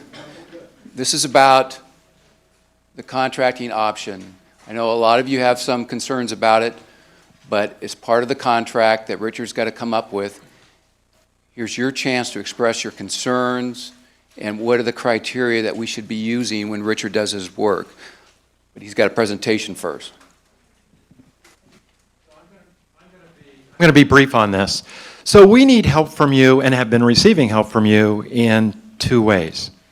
One, consistent with your last question, is that this isn't just a bean counting exercise. As important as costs are and comparative costs in looking at your choices, it's not everything, and the percent is going to vary depending on who you're talking to.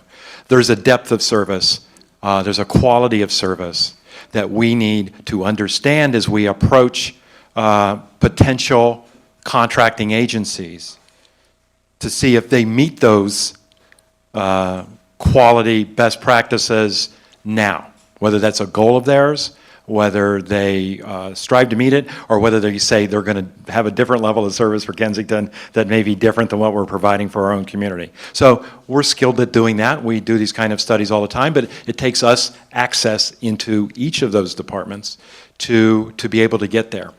The second part of it is that, so you've had other studies in the past over the last 10 years looking at contracting. The ad hoc committee did amazing work last year at potentially all available contractors that are out there.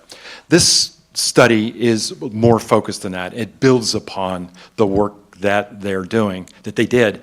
And it's not our objective to go through the potential universe in Contra Costa County and Alameda County and to look at what a contract would look like, how it would be structured, how the service would be provided, and what it would cost. We're here to look at 3 or 4 options in a great deal of depth. So we need your help in identifying those. And what I've done for both of those reasons, so I put some criteria up here, which now that it's really sunny, you can't read it all. Cost is at the bottom. It's just above other factors. But we'd like some input on whether it's important for a potential alternative service provider to be adjacent to you. Obviously, there are advantages to being adjacent as opposed to not being adjacent in terms of providing service. Do you want dedicated Kensington beats? Or do you want it to be an extension of a beat? Do you want dedicated Kensington officers so that they would commit and even subject to your approval the people who worked with you? Dedicated leadership at a specified rank. Lieutenant, sergeant, I don't know. Or is this a collateral duty of the contracting chief? Or a SWAT commander? What kind of services do you want? I've heard a lot in both meetings about the needs for children and at the school, et cetera. Are there things that we need to do and look for in this alternative that maybe you need to be focusing on more now too? Getting back to the other part of this study. Accountability is important, both in terms of upfront, how do you structure this contract so it reflects what you want, and how do you make them accountable for achieving what they're contracting for? So a great deal of depth on just the things we were talking about here, that we're going to have 2 people here around the clock, except for unusual circumstances that Kensington's own police officers in the current situation would go to El Cerrito for a major mutual aid kind of assist. So what kind of reporting do you need, does your board need to make sure that the contract requirements are being met? Important part of contracting is contract management. So those are the factors that I think are important, and we need to get to a point where we're identifying 3 or 4 communities that we want to focus on. So he wants to develop the criteria to have that evaluation of the contracted concept. It's not to say we're going to recommend it, it's the evaluation. What criteria do you suggest he should add to that? Do you have some comments on that? Corollary question. You interviewed our current officers. What came out of that, and particularly as it pertains to this? They talked a lot about staffing levels. They talked a lot about training. They talked a lot about the need for increased professionalism. They talked about the need for growth. They talked about compensation. They talked about all of the things that we've talked about today. I'm going to start at the back and work forward.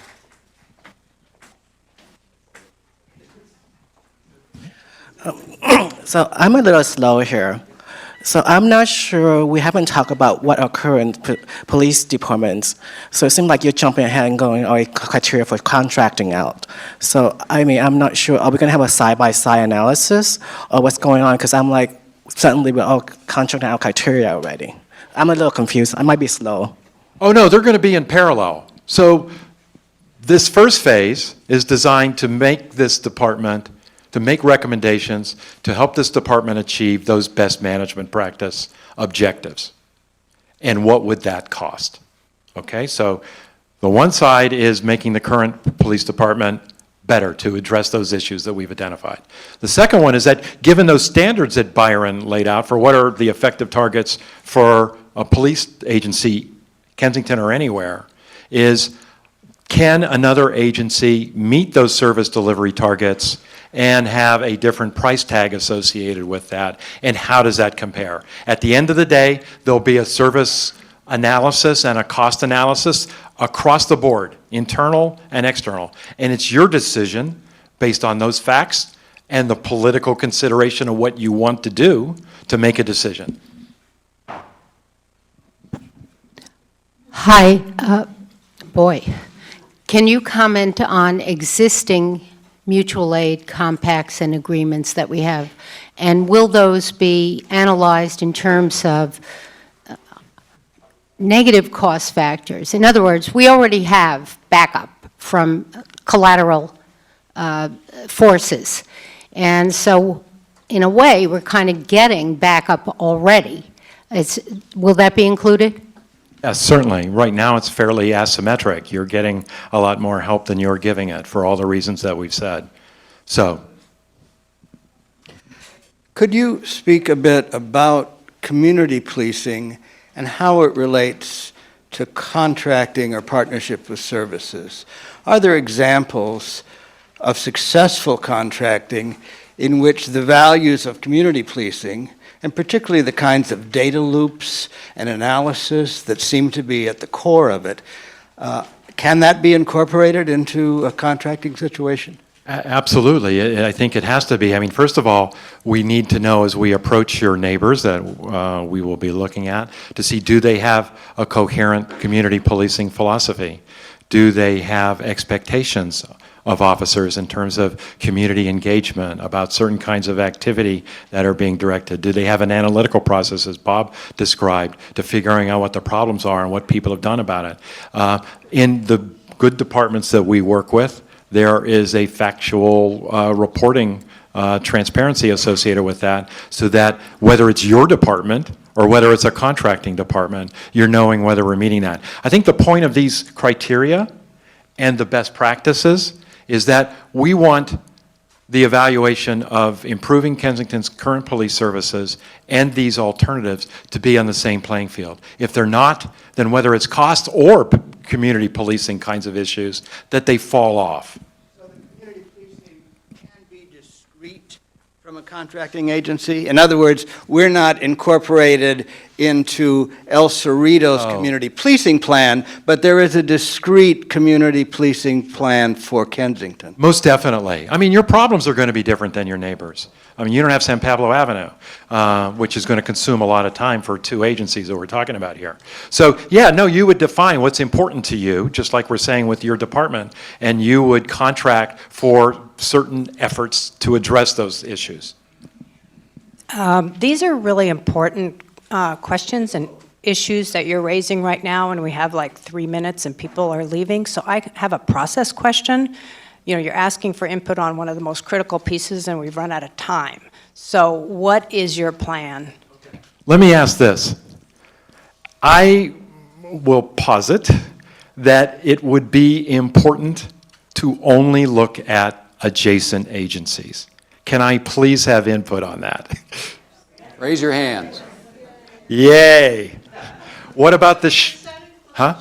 I was just going to ask that. What about the sheriff? So we would be looking at El Cerrito, Albany, and Berkeley. Great. Thank you. Well, do you want to talk about, I mean, I know they expressed some interest in the ad hoc committee study. Let me hear from you what you think the pluses and minuses are, because I'd rather not say my pluses and minuses first. So, go ahead. Yes. You know, my concern about El Cerrito is in their general plan, they mention the fact that they're within the sphere of Kensington, within the sphere of their influence and their laughter.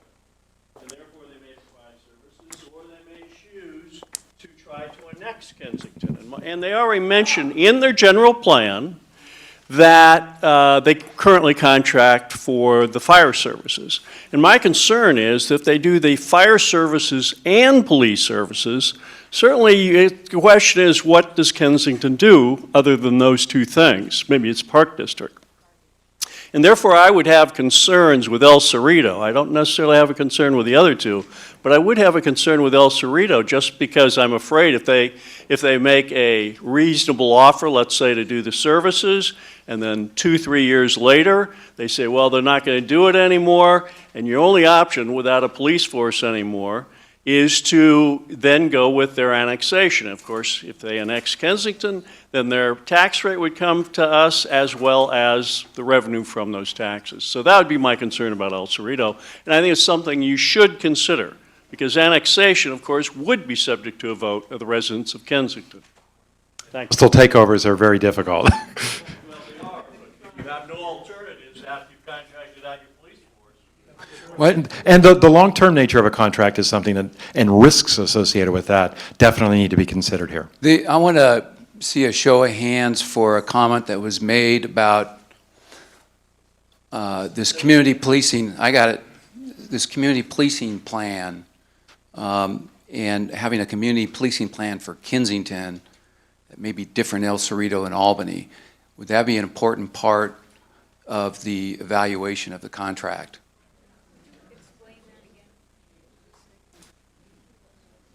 All right. I was curious. Hang on.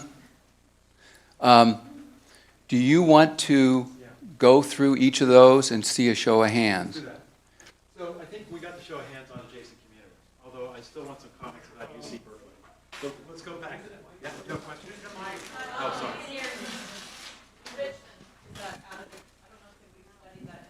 Well, yeah, well, they were. Richmond is barely adjacent. I think you got to go through the park to get here. Yeah.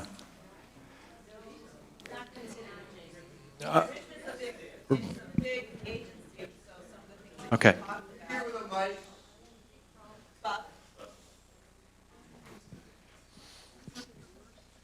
Just asking because Richmond's a large agency, so they would have some of the resources you've talked about would be beneficial if that was an agency we were interested in. Okay.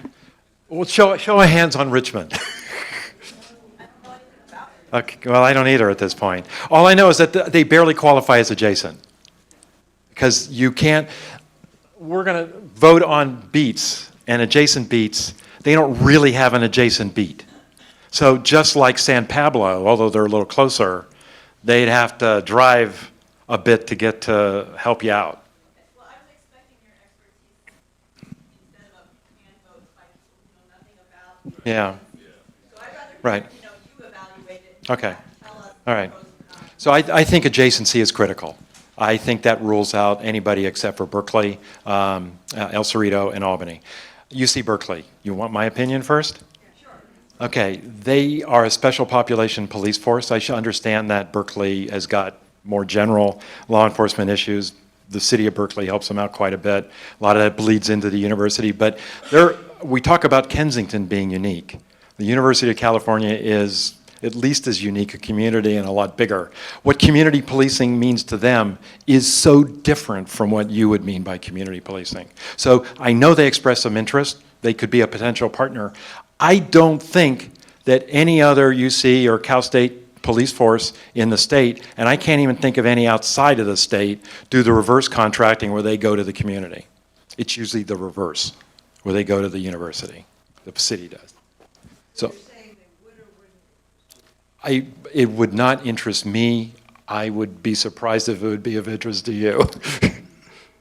So Richard, how do you want to get your feedback? So these are some important things to us in terms of structuring contract alternatives, like dedicated Kensington beats. Show of hands. Dedicated beats. Okay, I'm saying what it is. Dedicated beats, so that Kensington is a beat. You don't take an existing beat of El Cerrito and Albany or Berkeley and extend it 1 square mile, whatever directions those are, east and whatever. Did that answer your question about a beat? Each officer is provided a geographic area that they cover. That's their beat. And so what Richard is saying, or suggesting, I should guess, that we don't want a neighboring jurisdiction under contract would expand that beat. Do we want to create a separate and unique beat, geographic area that they're going to cover for Kensington? Okay, hands. Oh, well, lots of agencies do that. It's a separate issue. Lots of agencies do that. They'll contract, and you've got a Kensington uniform or a Laguna Niguel, an Orange County uniform, or whatever. So you can do that. For the You have to be willing record, to for do those that watched the video, there was a question about, or suggestion, that this should be a Kensington uniform. Go ahead. Would that be under the same staffing conditions then, a sergeant and then? Yes. Well, I mean, yes, because that's the standard that we've said needs to happen. So we're going to be evaluating in this phase the relative costs as well as ability to meet these service commitments to Kensington. But we're not talking 2 people to a beat. No. We're talking a dedicated beat. Right, but you said as a minimum you need to have an officer and a sergeant. So, right, for Kensington. So you implying that if you have a dedicated beat for Kensington, that would entail an officer and a sergeant within that beat? It would if Kensington was a portion of Berkeley, you would be a beat. You would have 1 officer there. But the advantage of being part of a large organization is that I know what their deployment is in Berkeley. They've got 16 people on duty. 2 of them in the Berkeley Hills, and 1 in whatever that area is called adjacent to it, who would respond to a call as necessary into Kensington. You could have 3 or 4 people come instantly. So that would be an option. Extending the beat, where you have one additional officer coming into Kensington who is supervised by a sergeant, who also supervises other officers within that larger beat. Right. But when you have a beat that is specific to Kensington, right, does that mean that that beat is supervised by the sergeant in El Cerrito, or is it supervised by a individual sergeant who oversees that officer in Kensington? Subject to what the span of control is for whatever entity that is. Like Berkeley has 2 sergeants on shift around the clock. You would fall into the economies of scale that another agency has, and that's one of the potential advantages against other disadvantages we can talk about, is that you would have access to sergeants, school resources officers, all these other kinds of things.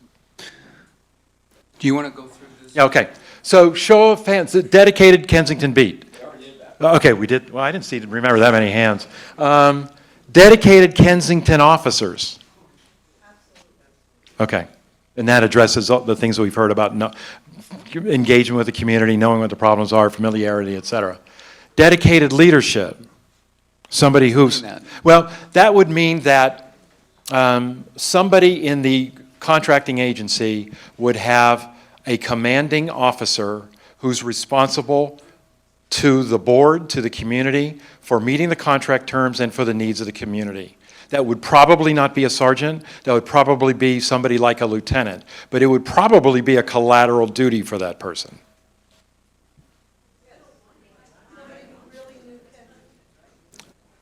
Would get to know Kensington, let me put it that way. So I saw very few hands. It means that they could be a watch commander in charge of the whole shift and Kensington. So I saw very few hands, and I'm not sure people understand this option.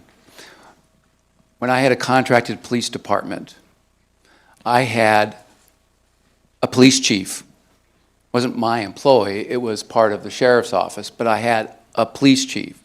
That was, I went to, the community went to, the governing body went to. That's my police chief. They might have ancillary duties, but it's my police chief. Correct. That's what we're talking about.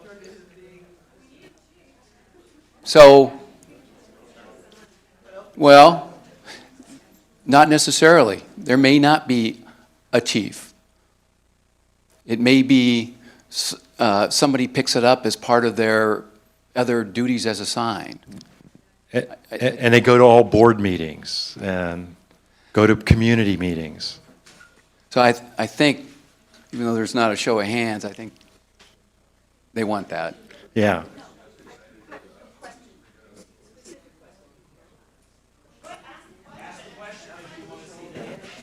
My question is, if there were an arrangement to contract with an adjacent community for services, and we had a dedicated Kensington beat and officers who are wearing Kensington uniforms, who stay here and are employed in this community for several years at a time so that they know people. Can it be that the chief would be the chief of the agency with whom we contract? And so that we don't have the full expense of a chief, but instead that chief is the officer who oversees Kensington? Yes, that is what we're talking about. It would either be the chief or another commander. Or a combination, right. Like a captain or somebody. A deputy chief.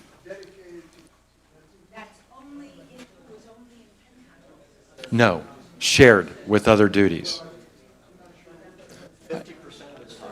Let's say 50% of that person's time. Because the thing is, you would be benefiting from the structure that they have. They already have training. They already have programs. They already have a field supervision. They have policies and procedures.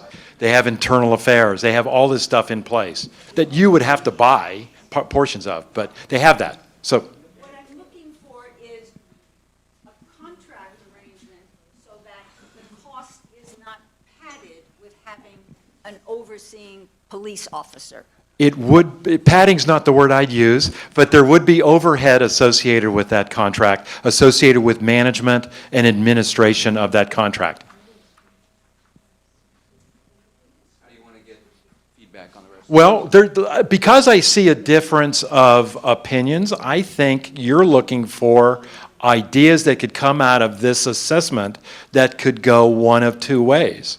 That we would look at how each of these agencies would approach either dedicated leadership or shared leadership and have that be an option. Are there other things you want to cover here? I think the other ones are pretty obvious. I mean, you obviously want to define a contract in terms of what the level of service is, including things like the community policing principles. You want reporting so that you know that you're getting what you're paying for. And obviously, costs are important, and we'll do that analysis for you. We have an event that's coming in here at 1 o'clock, so I'm going to take 2 more comments and shut it down. I'm Carl Kruger. I listened for 5 hours between today and the previous meeting, and I want to follow up on something that Coy said. I think at this point, you're selling contracting out. That's what you're doing. You're selling to the community, contracting out. And I'm a guy who's had an independent police force in front of his house for a very long time. I think you're a little bit out of line. Let me. Who was the woman? Okay, I will come your way. Let me clarify the goals of the project. The goals of the project was not to justify contracting out. You're going to get a plan to improve your in-house police department using best practices, using the expertise of this gentleman. You're going to get a roadmap on how to be a professional, sustainable in-house police department. You're also going to get an option, maybe, we don't even know if there is going to be an option. You're going to get an option for contracting, possibly. And we're asking you to help us develop the criteria for evaluating that. And then maybe there'll be a hybrid option where you steal the best of both options. And you're already partially hybrid already.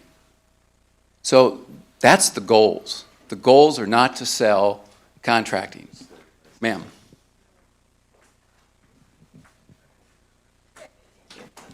Hi, everyone. I'm in the under 40 club. My name is Nora Aliami, and I just want to make sure, taking a step back for this whole evaluation process, that we're still looking at these 3 different possibilities, and you're getting information on evaluating kind of these subsections. But if I'm not mistaken, I'm still coming away with the impression that if we do any kind of further contracting or outsourcing or partnering, there's a potential that the call times, response times are going to go up. The officers are not going to be here as frequently. They're not going to know us as much. And possibly severing our current CalPERS relationship is going to cost us more money. So those seem to be kind of the overarching issues that I'm hearing, which is quality of service is going to go down, community policing is going to go down, and our costs are going to go up. Am I wrong in making that kind of general analysis? Okay. Though that is a conclusion. They are concerns for us too. Part of what we're doing in this next step is finding out the extent to which those things are possible. So I'm sorry, but we're going to have to wrap it up because they have to break down their room for another event at 1 o'clock. Thank you for your patience. Thank you for your input. What happens next is that we come out with this phase 1 report in the next few weeks, and we start working on the alternatives analysis.